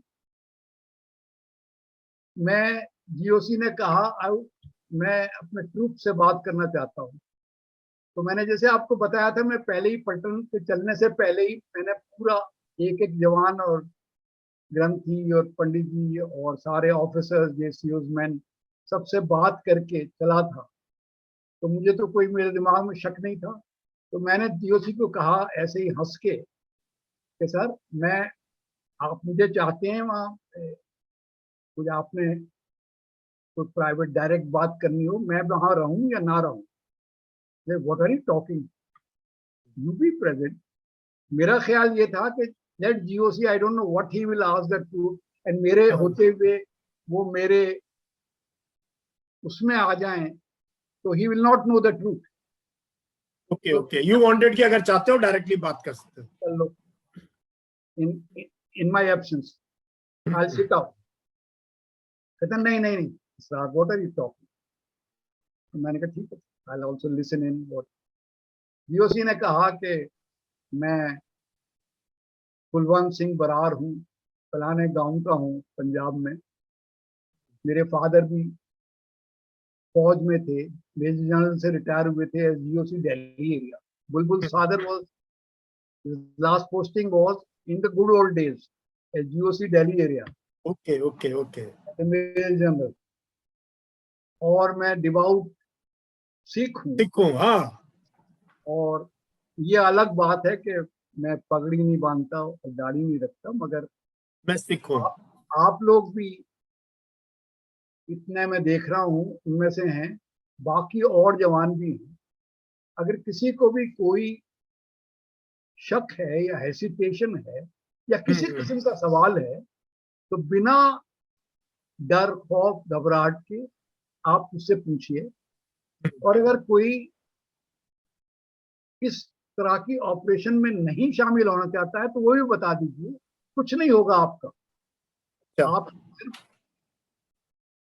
हम सेफ जगह में छोड़ देंगे, क्योंकि आपके अपने कोई रीजंस होंगे ये डिसीजन लेने के। अच्छा, ये उन्होंने कहा ऐसे जीओसी जवानों से, बड़ी रेयर चीज है, बिकॉज आर्मी में कोई पूछा नहीं जाता, आपको बस लक्ष्य दे दिया तो आपने वर्दी पहनी है तो काम करना पड़ेगा। उन्होंने दरबार लिया जिसे कहते हैं ना, सैनिक सम्मेलन, और ये बातें करी, because perhaps You see the atmosphere. This is one aspect. You see the other, what happened in the pure Sikh battalions. Yes, yes, exactly. And in the Sikh center, where the Yes, commandant. Ramgarh में centre commandant को गोली मार दी sir, कमाल है। तो इस सब माहौल में ये करना सब जरूरी था यश, so that we know exactly where do the truth stand. फिर ये सब हुआ, उसके बाद हमने तैयारी शुरू कर दी। 3 तारीख हो गई और 5 को तो ये हो ही गया। तो वो नहीं, तो ये बताओ सर, जब ये आपने फिर 2 दिन जो आपको मिले, तब तक अब क्लियर था कि आपकी यूनिट लीडिंग? अब मुझे यही नहीं पता यश कि वहां का अंदर का जोग्राफिया क्या है, भूगोल क्या है, कौन सा। तो आप गए सर रेकी करने? आप कैसे गए रेकी करने? Out of the defences, because ये तो पता था जिस तरह से फायरिंग पिछले 5 दिनों से स्पोरेडिक फायरिंग, हाँ, गोल्डन टेम्पल से फायरिंग चलती रहती थी, बिल्कुल। हाँ, वो होल्स में से हो रही थी पूरी गलियों में। जो टेम्पल के चारों तरफ गलियां हैं और वो सब बिजनेस सेंटर है, वहां पे बड़ी बड़ी दुकानें हैं, बड़ा बड़ा घिरा हुआ वो जगह है, कॉमर्शियल हब है सर वो अमृतसर का। हाँ, तो वो, मगर मुझे ये भी तो पता होना चाहिए कि मैं किस ऑब्जेक्टिव पे अटैक करूं और कौन सी जगह में, कोई geography. Now it is another fascinating story. आपको सर दोषी ने कहा, can you send some officer to recce? मैंने कहा कि it is not a recce like ordinary. They will, the moment they suspect that he is not a pilgrim, they will kill. Yes, side only. तो मेरा एक young officer था जिसको मैंने बाद में अशोक चक्र के लिए रिकमेंड किया। यस। तो वो Jasbir Singh Raina, JS Raina, who got Ashok चक्र। हाँ, 10 गार्ड्स, उसके बाद अशोक चक्र पलटन बन गई। यस सर, बिल्कुल। courtesy the commanding officer sir. तो ये जो है जसबीर रैना को मैंने बुलाया। He had just put in 2 years of service। 3 captain के वो लगा रखे थे, वो भी एक्टिंग कैप्टन टाइप। मैंने कहा कि Jasbir, there is a task I want to give you. It's a risky task, आपकी जान खतरे में पड़ेगी, मगर पलटन की खातिर ये करना है, क्योंकि हमें किसी किस्म की इंटेलिजेंस नहीं दी गई है किसी भी एजेंसी से, ना तो सिविलियन एजेंसीज, IB, रॉ और व्हाटएवर, और आर्मी एजेंसी। तो हम नक्शों के ऊपर तो जानते हैं कि ये क्या है। और तब ड्रोन भी नहीं थे कि कोई फोटो खींच के आपको वीडियो दिखा दे। तो और जो वहां पे पहले से पुलिस वाले बाहर लगे हुए थे, CRPF वगैरह के पिकेट्स थे, जिनका फायरिंग का तबादला होता था टेररिस्ट और उनके बीच में, उनको भी कोई जो उन्होंने बाहर से दीवार से नजर आता था वही पता था, उनको अंदर का ढांचा नहीं पता था। बिल्कुल। तो मैंने कहा, Jasbir, as a pilgrim you have to dress yourself up as a pilgrim and you have to go and मत्था टेक के आना है सेंटोरम में, जो तालाब के बीचों बीच है। हाँ, स्वर्ण मंदिर। हाँ सर, स्वर्ण मंदिर, वहां पे, और पूरा देखभाल करके वापस आके आपने ब्रीफ करना है। तो this officer readily agreed, and Jasbir Singh Rana was tasked to recce whatever he could and bring back information of the defenses. In the meantime, curfew लगा हुआ था। मैंने DM से कहा, वहां पे जो थे district magistrate, because army had taken over all administration, कि मेरे पास तस्वीरें नहीं है अंदर की, कि आप, तो बोला मैं दुकान खुलवा देता हूँ, जो भी मालिक है, अंदर की बाहर की, जो पूजा करने के लिए नहीं, फोटो वोटो खींच के वो चार्ट्स बना देते हैं, मैं आप दुकान खुलवाता हूँ, फिर आप जो चाहते हैं वो उसमें से ले लीजिए। SSP that time was one Mr. Bua Singh, SSP Amritsar. He later became DG Police UP because ये पंजाब के टर्मोइल के बाद his cadre was changed from Punjab to UP for security reasons. Okay. तो मैंने बुआ सिंह से कहा कि आपके पास जो भी इंफॉर्मेशन है, बैठ के इन दोनों को बुलाया, DM और SSP. We had a meeting. Whatever I could accept orally or in some form of a document, I said you share it with me. In the meantime वो दुकान खुल गई और वहां से जितने भी फोटो थे अंदर बाहर के, जो आमतौर पर पूजा के लिए इस्तेमाल किए जाते हैं, रेवरेंस के लिए इस्तेमाल, रेफरेंस लगाते हैं हम, हाँ, घर में टंगा है, उनको मैंने आर्मी ऑपरेशन करने के लिए इस्तेमाल किया। वो आ गई। अब जसबीर रैना करके जो उसने बताया, उसके दोनों तरफ, इधर भी राइट में और लेफ्ट में, डैंगलिंग राइफल्स टेररिस्ट भिंडरावाले के, हाँ, भिंडरावाले के, हाँ, फॉलोअर्स, वो जब वो घुसा है और जब तक वो बाहर निकला है, इर्द गिर्द उसके ऊपर, तो वो बेचारा जो है, from the corners of his eyes he could not turn his face this way or that way to see. कोई जवान नहीं भेजे उसके साथ से, कोई सिख जवान नहीं भेजे उसका, सिंगल अलोन। भाई को अच्छा, फिर sir? he brought back some useful information whatever was in his line of sight. Because उसके साथ जो ये dangling rifles were coming and they would have shot him. Yeah, absolutely, they were merciless sir. उन्होंने तो किसी को भी, कितने लोगों की हत्या करी उन्होंने। ये सब, तो वो information I. So I then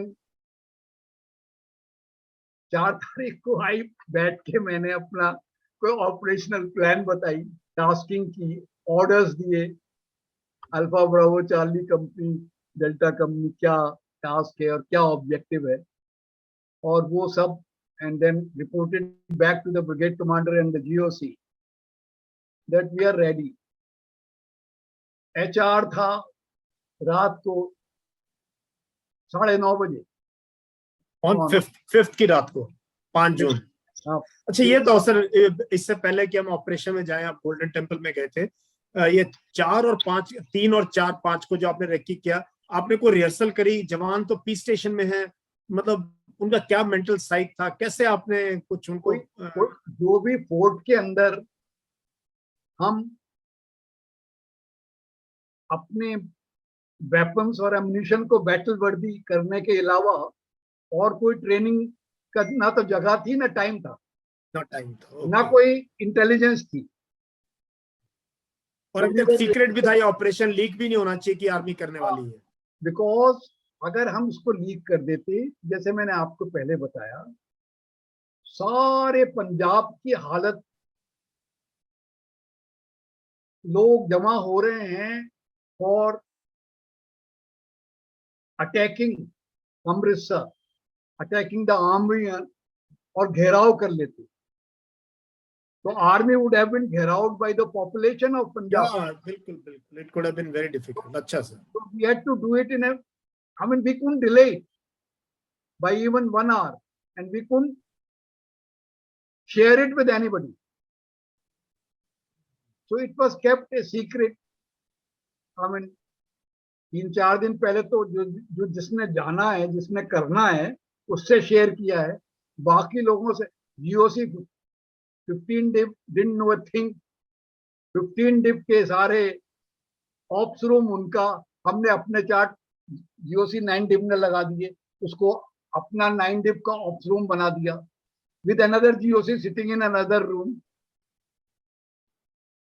So it was done with that secrecy, which was that I understand. तो ये बताओ सर, जब आप HR था 9:30 बजे, तो आप कितने बजे फोर्ट से निकले, कैसे गाड़ियों में गए, वहां कहाँ फॉर्म अप हुए? वो वहां फोर्ट से निकले तो there was one road head जहाँ पे हमें गाड़ियां छोड़नी थी, कॉल इट असेंबली एरिया। हाँ, उसके अंदर ट्रूप्स उतर के गाड़ियों से गाड़ियों से, और अपने अपने कॉलम्स में, अपने अपने टुकड़ियों में पैदल गलियों में से वो नॉर्दर्न जो दर्शन देवड़ी जो हमारा ऑब्जेक्टिव था, और नॉर्दर्न विंग पूरा ऑब्जेक्टिव था, बीच में दर्शन देवड़ी है, उसके दोनों तरफ डबल स्टोरी 3 स्टोरी की वो है, और पूरा वो जो डिफेंस था, एक एक चप्पा, एक एक खिड़की, एक एक दरवाजा, एक एक बेसमेंट, कोई अंदर और बाहर, जो बाहर की तरफ खुल रहे थे और जो अंदर की तरफ खुल रहे थे, वो हथियारों से और फिजिकल टेररिस्ट से and line of fire, because वो डिफेंस लगाने के लिए हमें एक डिसग्रंटल्ड मेजर जनरल जो कमांडर इन चीफ था भिंद्रावाले का, सवेक सिंह, सवेक सिंह कोर्ट मार्शल हुआ था जिसका, हाँ, तो he joined Bhindranwale, he had cited those defenses, so all the training that he got in the army and became a major general on those merits, he used it against the army, against the nation, which is a sad and got killed also, and got killed inside the temple. Yes, I dragged his body, I dragged the body of Bhindrawale, brought them out, because पहचान के लिए सरकार का बार बार तकाजा आ रहा था मुझे, और मैं, मेरी तरफ हुआ जो कुछ हुआ, तो वो बोल रहे थे कि शनाख्त करिए, उसको कोई शक नहीं होना चाहिए। एग्जैक्टली सर, ये आप कैसे वर्ल्ड मीडिया को ब्रेक कर सकते थे? Prime minister, the chief, everybody wants to hear, home minister, कि भाई क्या हुआ। हाँ, तो उसका मैंने जब देखा, अब आप सवेक सिंह का आप सुन लीजिए, मैंने कहा जवानों से कि इनको बॉडी को लाओ और यहाँ दर्शन देवड़ी में रखो, मरे थे वो उसमें अकाल तख्त में, भिंद्रावाले was also hiding in Akal Takht, they were killed inside the Akal Takht. तो मैंने कहा अब इनकी पहचान मुझे देना है, ये certificate, and this will go to the highest echelons of the government, तो I had to be absolutely sure. तो पहले तो मैंने देखा जनरल साहब के यहाँ पर वो टैटू था SS, अच्छा, यहाँ पे काले रंग से ना, खाल के ऊपर वो करा लेते थे ना, आजकल तो आम फैशन है टैटू, सब लड़के कराते फिरते हैं, उस वक्त तो कोई कराता था, तो उनके यहाँ SS लिखा हुआ था।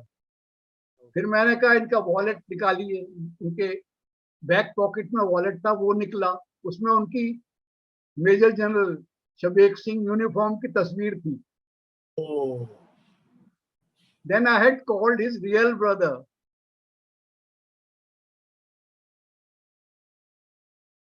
from somewhere, after taking those photographs and all, to show it to him that it is him or somebody else. It was confirmed from all sources. Then I announced it.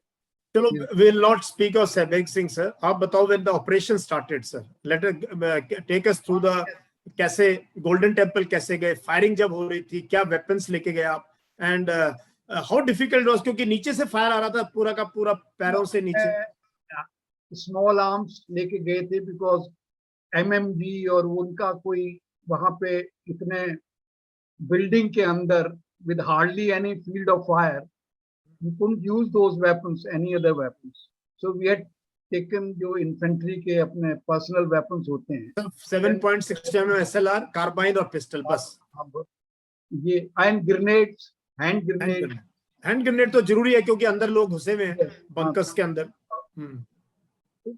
ये generally ये थे हथियार। और it was given the task to the one column will move after entering to the right and go up to the end of the corridor which is touching the Akal Takht. The other will turn left, go along the verandas and end up where the langar was. The other जो था entry, उससे दूसरी brigade और दूसरे battalion को task दी गई। तो मैं आ रहा था उस HR पर, 9:30 बजे हम tanks were to come, and behind infantry had to walk forward. मेरे को सर एक चीज क्लैरिफाई करो, जो मेरी याददाश्त है, क्योंकि मैंने पंजाब को बहुत नजदीक से देखा और मैं समझता हूँ जगह को। आई थिंक इनिशियली टैंक्स का कोई प्लान नहीं था। अगर ये रेजिस्टेंस, क्योंकि रेजिस्टेंस बहुत ज्यादा था। अंदर की बात नहीं कर, अभी मैं अंदर की बात नहीं कर रहा। अच्छा, ओके। बाहर ओके। टैंक्स 3 टैंक्स 16 कैवलरी के were Yes, to go so that we are protected against the fire coming from inside the temple. Yes. Okay. Tank was used as a pillbox to protect you. And the infantry was 10 guards was to follow the tanks. Okay. And their tanks were to be stationed on the road outside the Golden Temple with their MMGs and the main gun pointing towards the temple. मगर वो tank आने में कुछ ताखीर हुई, कोई देरी हुई, उससे करते कराते वो 9:30 की बजाय 10 हो गया। दूसरी तरफ साइमल्टेनियस एंट्री होनी थी from the south wing by other troops earmarked for that. वहां पे कोई लोहे का बड़ा भारी गेट आ गया जिसमें से वो निकल ही नहीं पाए, तो they were struggling to get nearer the south entry, so that coordination between the north and the south troops got a little disturbed. So we had to hold on. 10 guards reached, 16 cavalry, 3 tanks reached, we stationed ourselves. But because the other cardinal directions from where other troops were to enter, they could not enter. So the whole fire from all sides came upon 10 guards. And the moment we entered, can you believe it, in a matter of 3 hours, I had 20 men dead. तो जब 10 guards अंदर गई तो पहले 3 घंटे में 20 जवान जो है किल्ड इन एक्शन बस शहीद हो चुके थे घुसते ही। कहां पे गोलियां मैंने सुना नीचे लग रही थी सारी उनके, सारी नी के नीचे, बिकॉज बेसमेंट था वहां पे। जैसे ही घुसे हैं वहां बेसमेंट था, उसकी लूप होल से खिड़कियां थी, उसको उन्होंने सैंड बैग्स वगैरह लगा के अपना पूरा डिफेंस बना रखा था। पूरी लाइट काट दी गई थी, पूरा पानी काट दिया गया था, तो इतना अंधेरा था कि one couldn't make out anything. तो एज ए सीओ सर, जब 20 जवान आपके मर चुके हैं और खूनम खून हो रखा है, उनको भी रिकवर कर रहे हो, आपके लिए कैसी सिचुएशन थी? क्योंकि आपने सारे डिसीजन लेने, सब आपकी तरफ देख रहे हैं, तब मेरी तरफ देख रहे हैं, मेरे दाएं और बाएं से, क्योंकि मैं खड़ा हूं दर्शन देवड़ी के अंदर खुद, और मेरा जो रेडियो सेट ऑपरेटर था जो मेरे साथ में था, उसने मुझे अचानक उस गुप्त अंधेरे में यूं हाथ पकड़ के, साहब जी, यूं करके खींचा। उसकी मार्बल वॉल, उसकी गोल्डन टेम्पल की, मैं जाके टकराया। मैंने कहा क्या हो गया? कहता गोली आ रही है, आप मर जाओगे। ये वन कुडंट मेक आउट ना, fire is coming from where. अपना फायर है, एनिमी का फायर है, किसका फायर है? तो ये हालात थे। तो मैंने कहा अब इनको एवैक्यूएट मैं बाद में करता हूँ। जो मेरे साथ दूसरी प्लेटून के थे, मैंने कहा नाउ यू प्रोसीड। तो मैं उनके साथ साथ चल रहा हूँ कि now you proceed and we will not give it up come what may. The troops were bold and brave and dedicated. They took it on. Jasbir Raina was again the leading platoon commander who had done that risky recce. हाँ, उसको भी गोली लगी थी sir. Jasbir Rana also got injured. उसके टांग में अभी तक उसका सही नहीं है, अभी तक बेचारा उसके। तो वो, मगर when he was hit by the bullet, he had already come to almost half of the, वो जो वरांडे हैं उसके अकाल तक आधा वो पहुंच चुका था, कैप्चर कर चुका था। Then there was the first floor and the second floor. So the other companies were tasked to climb up to the first floor and to the second floor, not from inside, but by those spiral staircases अच्छा, to converge on those floors and remove all the terrorists. What और sir इसमें terrorist भी थे और अंदर Pilgrim में भी बहुत थे, जो पहले तो गोल्डन टेम्पल के अंदर ही रहते थे लोग, वहीं पे जो है सरोवर के चारों तरफ। 2 दिन पहले लाउड स्पीकर पे अनाउंस करना शुरू कर दिया था कि आप ये छोड़ दीजिए। Loud and clear it was made, so majority of them came out, but some of them were still remaining, those who were devout, or maybe they were the followers of Bhindranwale because he was still inside. He was still inside, yes, yes. And they thought that some God strength will come to their rescue. Yes, yes. They had a collusion with Pakistan. Pakistan had assured them that you repulse the army and we'll declare Khalistan, we'll support you. Exactly. कि ये सारी की सारी जो बदमाशी तो पाकिस्तान ने करना तो कर ही रहा था पंजाब में, अदरवाइज इन लोगों के इतने वेपन्स आएंगे कहां से? आप मुझे बताइए कि आप वो भिंद्रावाले and वो he was in contact with Pakistan. Yes. And all through Pakistan, and जो सपोर्ट था कनाडा से, कनाडा के भी काफी थे champion of that. But I would put it this way, Yash, कि आप समझिए, अगर ये आप अपने सपनों में भी ये कभी सोच सकते हैं, if the Indian army was repulsed, the history of our great nation would have been different. I totally agree with you, sir. Because sir, हम ना लास्ट बेस्टियन है इस देश का, अगर आर्मी फेल होगी तो इस देश का क्या होगा? और ऐसे ऑपरेशन में सब पूरे देश की इज्जत जो है आप जैसे लोगों के कंधों पर थी sir. Then we would have had today Pakistan on one side, Khalistan on the other. So the loose talk that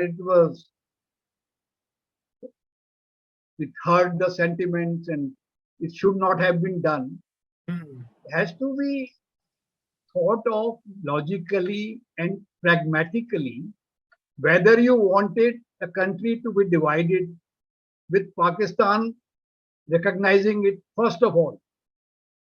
You see the history of the whole world. Absolutely.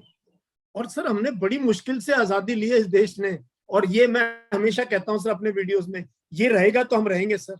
हमारे सब देवी देवता, हमारे तीर्थ स्थान, सबका एग्जिस्टेंस है जब तक भारत है। अगर भारत नहीं रहेगा, इंडिया नहीं रहेगा, जो हमारा आइडिया ऑफ इंडिया हम लोगों का, तो फिर ये सबकी क्या मतलब रह जाएगा सर इन चीजों का? So therefore it had to be done. It had to be done. और फौज के लिए तो सर आपने तो टास्क किया है, आपको जो टास्क मिला, I was given a task and I took it. 10 guards took it upon themselves that we will, at whatever cost, we will achieve our objective. Our objective as an army, and best part, a combined unit of all ranks, जिसमें 30% Sikh soldiers थे. And even after the operation, when I asked, when you have 20 casualties dead and 89 wounded, half of them maimed for life, किसी की टांग नहीं है, किसी का कुछ नहीं है, हाथ नहीं है, because of that gruesome firing by the terrorists. Okay.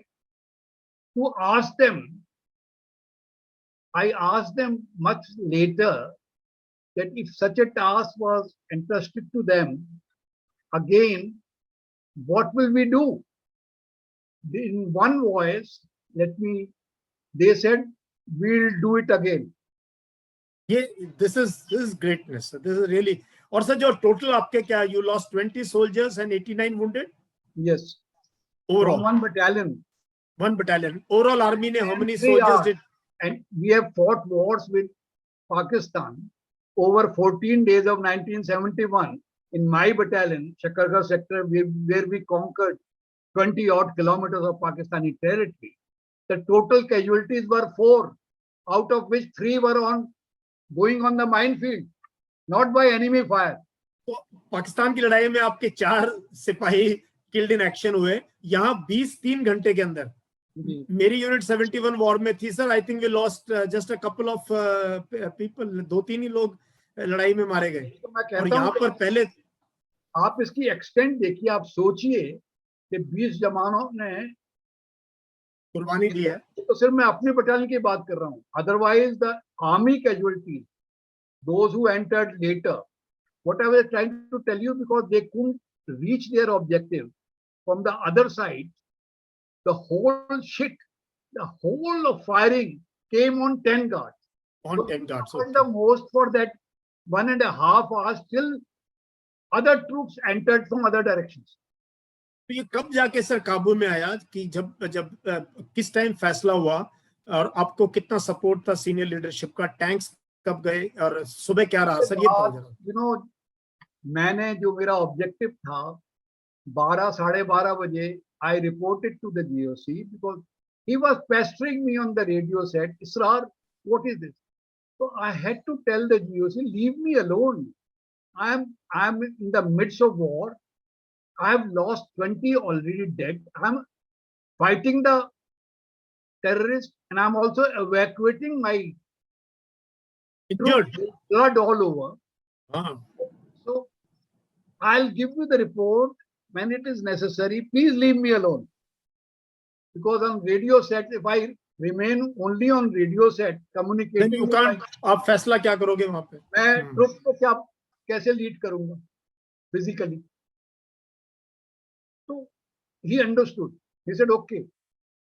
तो ये भी पूरी जो ऑपरेशन ब्लू स्टार की गोल्डन टेम्पल के अंदर बाकी ट्रूप्स भी आए, उनकी भी कैजुअलिटीज हुई, पैरा कमांडोज की हुई, जो मेरे साथ ग्रुप थे, एसएफएफ की हुई, उनका ऑब्जेक्टिव था अकाल तक, to take Akal Takht alive, where बिंद्रावाले and Shabeg Singh were located. They couldn't do it. The moment they used to go, it was like a battleground. Hail of fire. Hail of fire. So they lost many men.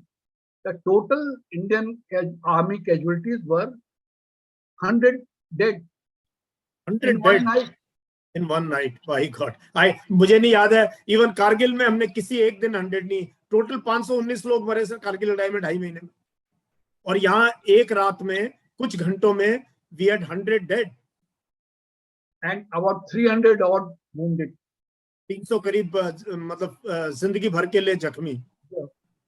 तो ये हाँ sir, तो फिर जब किस time पे tanks rolled in and they fired sir to bring this. I was trying, when Akal Tak didn't fall and it was already about past midnight, he asked me, GOC, I said I have given my objective and SFF boys and para commando boys, I have taken them to the end of what we have captured. It is only now going into the killing ground to go to Akal Tak. How they do it is their business. But they are having heavy casualties. They have tried to go into the killing ground and then entering, which is not possible. So he must have consulted the army commander and they decided that we'll roll in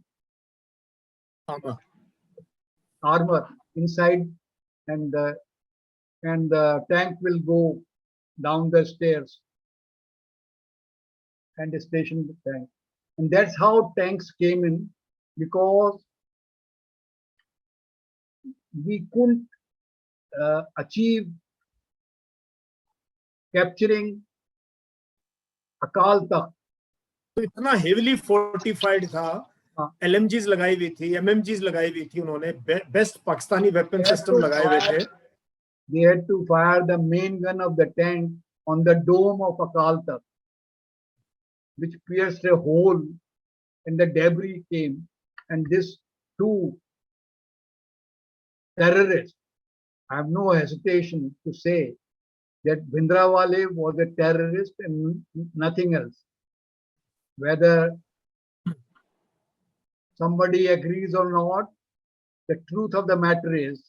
absolutely sir, अब कोई शक ही नहीं होना चाहिए। Any sir, मैं तो ये कहता हूँ, हमने कश्मीर देखा है, पंजाब देखा है, हर जगह जिसने देश के खिलाफ हथियार उठाया ना सर, बहुत सिंपल लॉजिक अपनी, तो भाई जिसने देश के खिलाफ हथियार उठाया है वो और कुछ नहीं है, वो टेररिस्ट है, बस सीधी सी बात। तो ये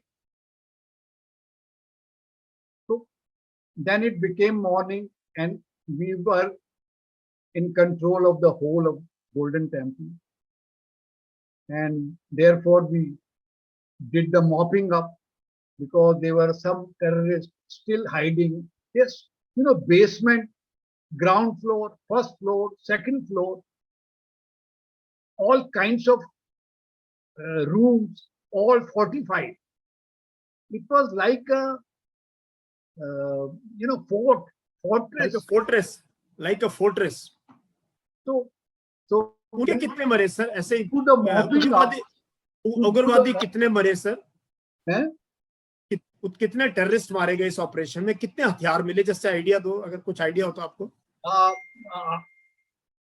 500 to 600 terrorists, because they exited when they saw that the situation was grim, and Akal Takht was also attacked with tanks. So they lost all hope, and from the narrow bylanes at the back, they knew the way. They got into the private houses and exited.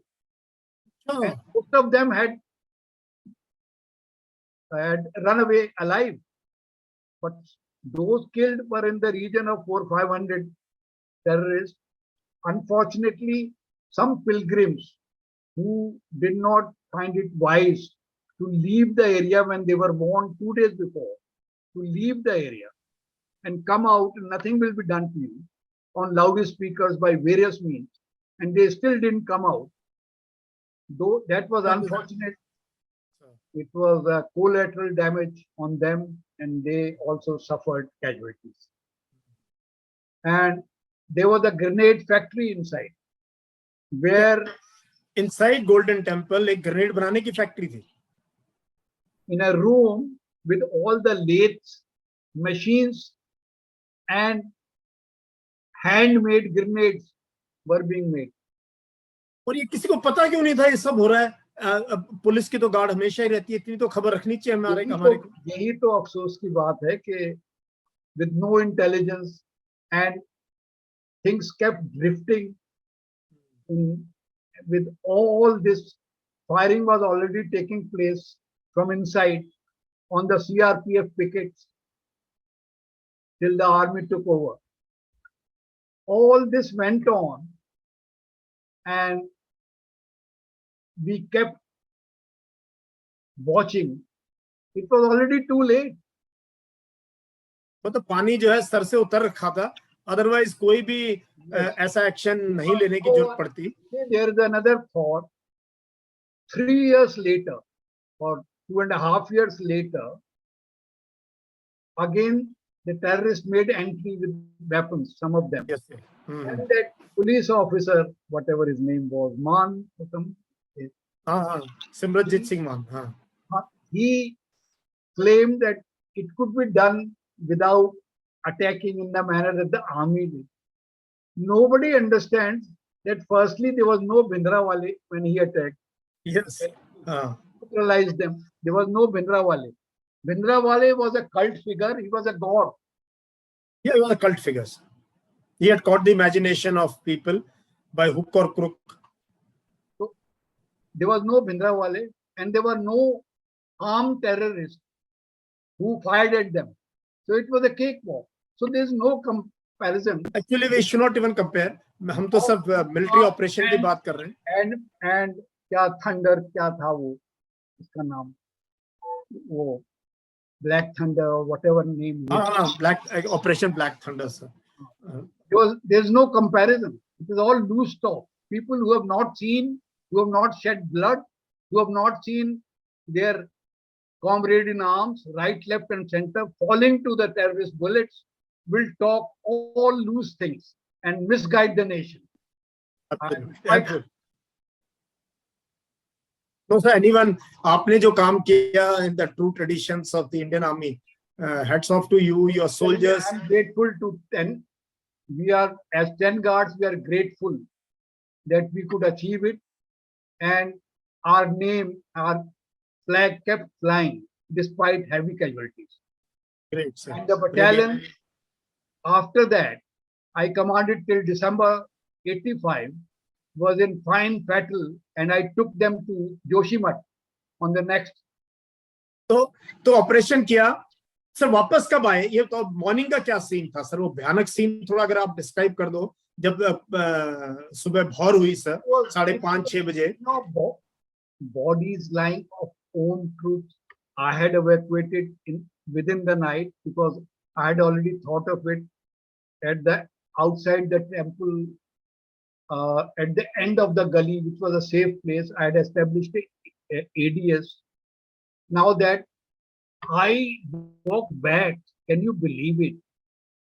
From inside the Golden Temple to see that these casualties are saved, because that time they did not drop dead, they were bleeding profusely. They were bleeding, absolutely.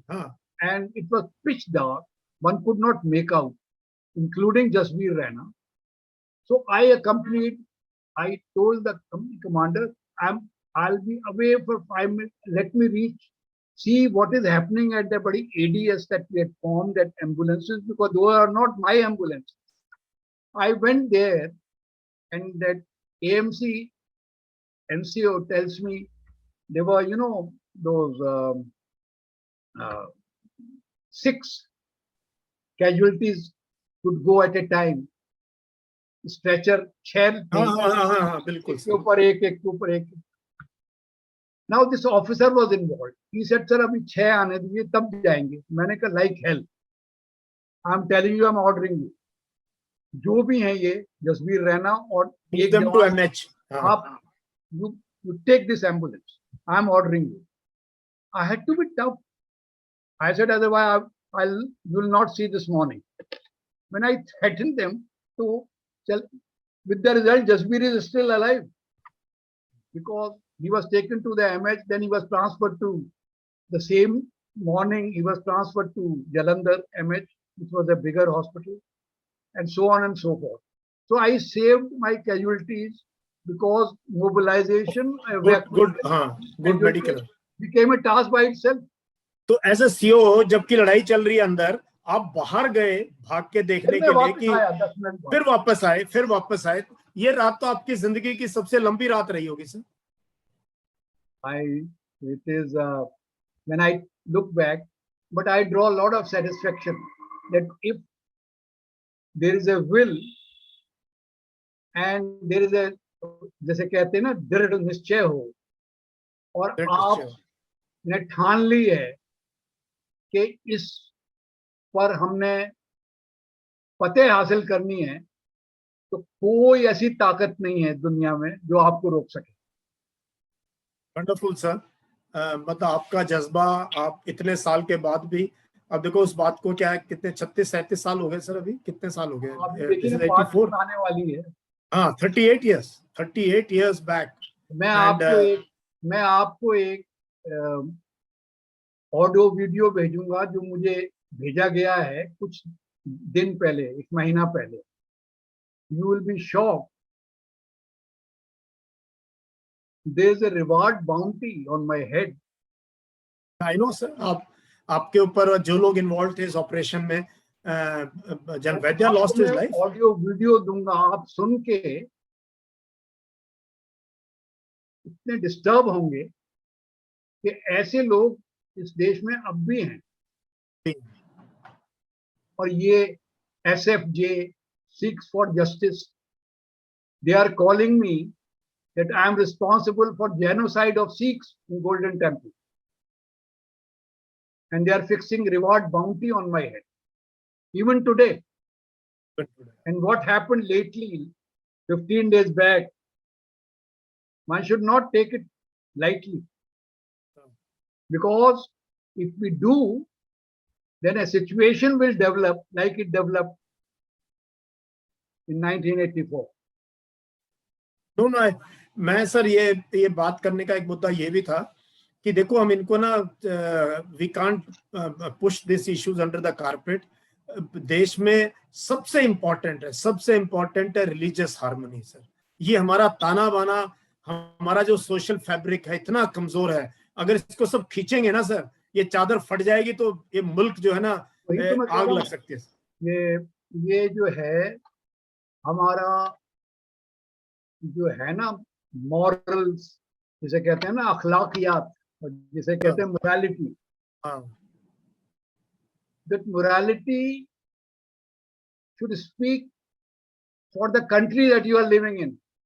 Exactly. Not for your faith. Yes. So faith is secondary. मैं हमेशा कहता हूँ first is nation first always. ये सोचो कि यार ये मेरे मुल्क, मेरे देश के आप चारों तरफ अगर इस तरह घिर जाएंगे तो इस मुल्क का इतिहास क्या होगा. तो हम ये कोई भी कहीं पर भी, मैं तो समझता हूं कि इस तरह का माहौल ना होने दें. And for this, because my experience of 10 guards has taught me a lesson that we can impose this model on the country itself. Why can't we live together? Why can't we live together? Sir हमारी यूनिटों में, मैं तो कश्मीर में भी रहा हूँ, आप north east में भी रहे हो, आप पंजाब में हर जगह रहे हो. कश्मीर में भी रहा हूँ, मैं श्रीनगर में मुझे पोस्ट कर दिया कर्नल जी ऑप्स वहां पे, तो मैं तो वहां पे डाउन टाउन निकल जाता था, तो मुझे तो किसी ने नहीं मारा. Yeah,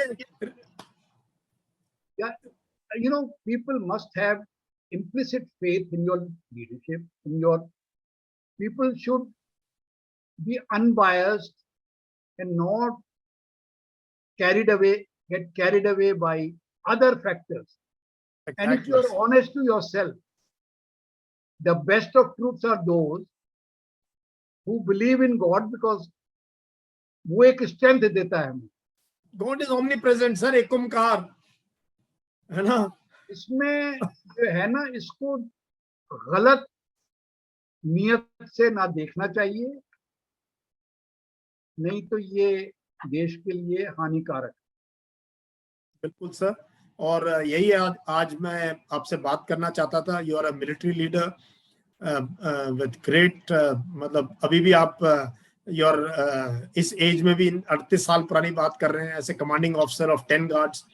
इतना डिफिकल्ट काम, और आपके जवानों ने, मैं आपकी लीडरशिप पे की दाद देना चाहता हूं सर. एंड मैं आपका बहुत साल से फैन हूं.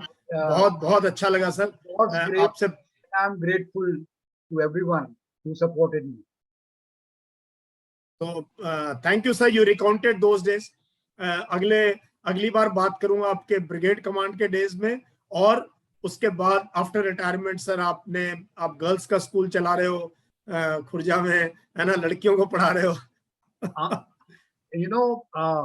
and you know from what strata of society, जिनके घरों से कभी लड़कियां पढ़ी ही नहीं आज तक. पढ़ी नहीं. Exactly, that is what brigadier Khan is doing.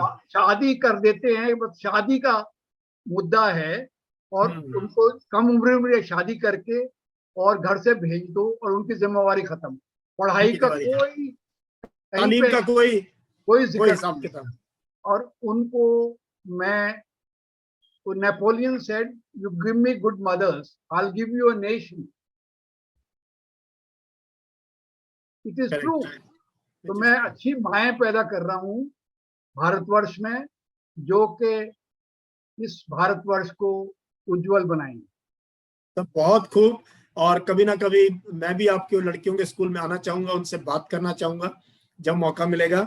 और आपको सब, पूरे खुर्जा को आप पे नाज है, और पूरे उत्तर प्रदेश को, पूरे देश को, पूरी फौज को, और पूरी गार्ड्स रेजिमेंट को. So we are very proud of you. We are very, very proud of you, and I am very proud कि I have seniors like you, sir. I still get so, जिसे कहते हैं ना, जोश at 80 years of age, because I have that तो जो एक है ना बलबला जिसे कहते हैं, हाँ हाँ, वो अब भी है। और मैं, obvious. And you will be surprise that 10 guards के rank and file जो who are not yet gone from this world, from all corners of North India, हाँ, keep getting my number, keep calling me up, साहब जी आपकी, आप खैरियत से हो, तबीयत ठीक है। हाँ, बिल्कुल ये रिश्ता अभी भी है। सर, रहेगा सर, ये सदियों तक रहेगा, अगली पीढ़ी में भी रहेगा सर। ये भूल थोड़ी सकते हैं। ये यूनिट, ये इंडियन आर्मी की ग्रेटनेस है सर, हमारे कल्चर की, हमारी थॉट्स की। So that is what I have lived with, and I hope the Indian Army maintains this tradition and remains totally dedicated to soldiering. Yes, sir, absolutely. Dedicated to soldiering, nation building, and our ethos of being an army, जिसमें officers का कोई religion नहीं होता, they just adopt the religion of the troops they command. If matlab, I must have faith of mine, but Yes. that is confined to my personal Private space. bedroom. Yes. When I am with my troops, I belong to them. I belong to them. बिल्कुल. मैंने जैसे आपसे कहा कि हमारी strength इसी में है कि सिख जो है वो गुरुद्वारा में अपना कर रहे हैं, हाँ, हिंदू जो है मंदिर में जाके अपना सब कर रहे हैं। अगर ऐसी भी पलटनें होंगी जिसमें मुस्लिम भी होंगी, मेरी पलटन में तो मेरे सिवा कोई नहीं था। आप अकेले मुसलमान थे अपनी यूनिट। बट मैंने वो यूनिट देखी है सर, ग्रेनेडियर्स की, राजपूत की, बहुत यूनिट देखी है, जैकलाई की। तो मगर ये, और ये भी बताऊंगा आपको, मैं आर्मी हेडक्वार्टर में 2-3 बार पोस्टिंग रहा, जैसे आप भी, you were in perspective planning, I was also posted 3 times. मैंने बड़ा स्टाफ भी किया, क्योंकि तो उसमें 1 से 2 के बीच में फ्राइडेज को मैं नहीं मिलता था, तो कभी वो ढूंढ रहे हैं QMG, smokey Malhotra was the QMG, another colonel of the guard, I was the staff officer. वो ढूंढ रहे हैं, सबको पता था, जनरल साहब को भी पता था कि Israr would have gone for Friday prayers to that India Gate के पास जो नहरें हैं ना दोनों साइड में, बहुत पुरानी सी ओल्ड, अभी आप कभी जाओगे तो देखना, एक बहुत तारीखी ऐतिहासिक मस्जिद है, बहुत छोटी सी। That was the nearest mosque, so I used to go and pray, offer my Friday prayers and come back to South Block, and the whole subchiefs knew that he would have gone, if it is a Friday, he is not on his desk, he must have gone for prayers. And that is during lunch break. And they respected me for that. Yes, absolutely. Similarly, in 10 guard, my Subeda major and my this thing, you know how infantrymen are, they are part of you, they will enter your room also if they can. तो बाहर खड़ा है, तो वो पूछ रहा है मेरे ऑर्डली से, जैसे मैंने कहा कोई मुस्लिम ट्रूप्स तो थे नहीं, मेरे ऑर्डली जो थे वो भी हिंदुइज्म ही थे, और मैं हमेशा राजस्थान का रखता था, मुझे कुछ I had fondness for Rajasthani boys, they used to serve me very well. तो कहता है वो तो अभी नमाज पढ़ रहे हैं। So where is the conflict between this? I don't understand, because there is one God. If you have faith in that God, गलत डायरेक्शन में जाने के लिए कोई मजहब नहीं बताता कि आप, कोई मजहब नहीं बताता, तो फिर काहे की दिक्कत है? फिर what is the conflict? Where is this conflict? It is all man-made. All man-made, all with vested interest, all with vested interest. Otherwise लोग आपकी इज्जत करेंगे। मैं कह रहा हूँ, मैं आपको एक और एग्जांपल बताता हूँ। जनरल जकी थे, he was a good soldier, Maratha के थे। हाँ, मराठा लाइट। M.A. जकी 5 वक्त की नमाज पढ़ते थे, but he was a very popular soldier. Very popular soldier. Very high on integrity, sir. Very high on integrity. Honesty. तो वही ट्रेड्स हैं, तो वही उन्होंने मुझ में शायद पाए। और मैं ये कह रहा हूँ आपसे, दिल से वो लोग इज्जत करते थे मेरी, मतलब ये नहीं कि दिखाने। जवान करते हैं सर, पूरी रेजिमेंट को आप पे बहुत नाज है। एंड मैं सब यही कहूंगा कि आज जो मुझे बात करके आपसे बहुत अच्छा लगा sir, and we will have a part 2 also It's soon. good of you to have given me an opportunity, and I want to thank you and your team for giving me so much time. You can edit it the way you like, and No, it will go like this. No editing, so it will go like this. Thank you, sir. I think it has been a good parlance, and let's have more of this from seasoned soldiers who Yes, can sir. bring people together and not divide them. Yes, absolutely. Bring people together and not divide them. Thank you, sir. All the best, Yash, and thank you so much. Thank you. Jai Hind, Jai Garud, sir. Jai Hind. Jai Hind.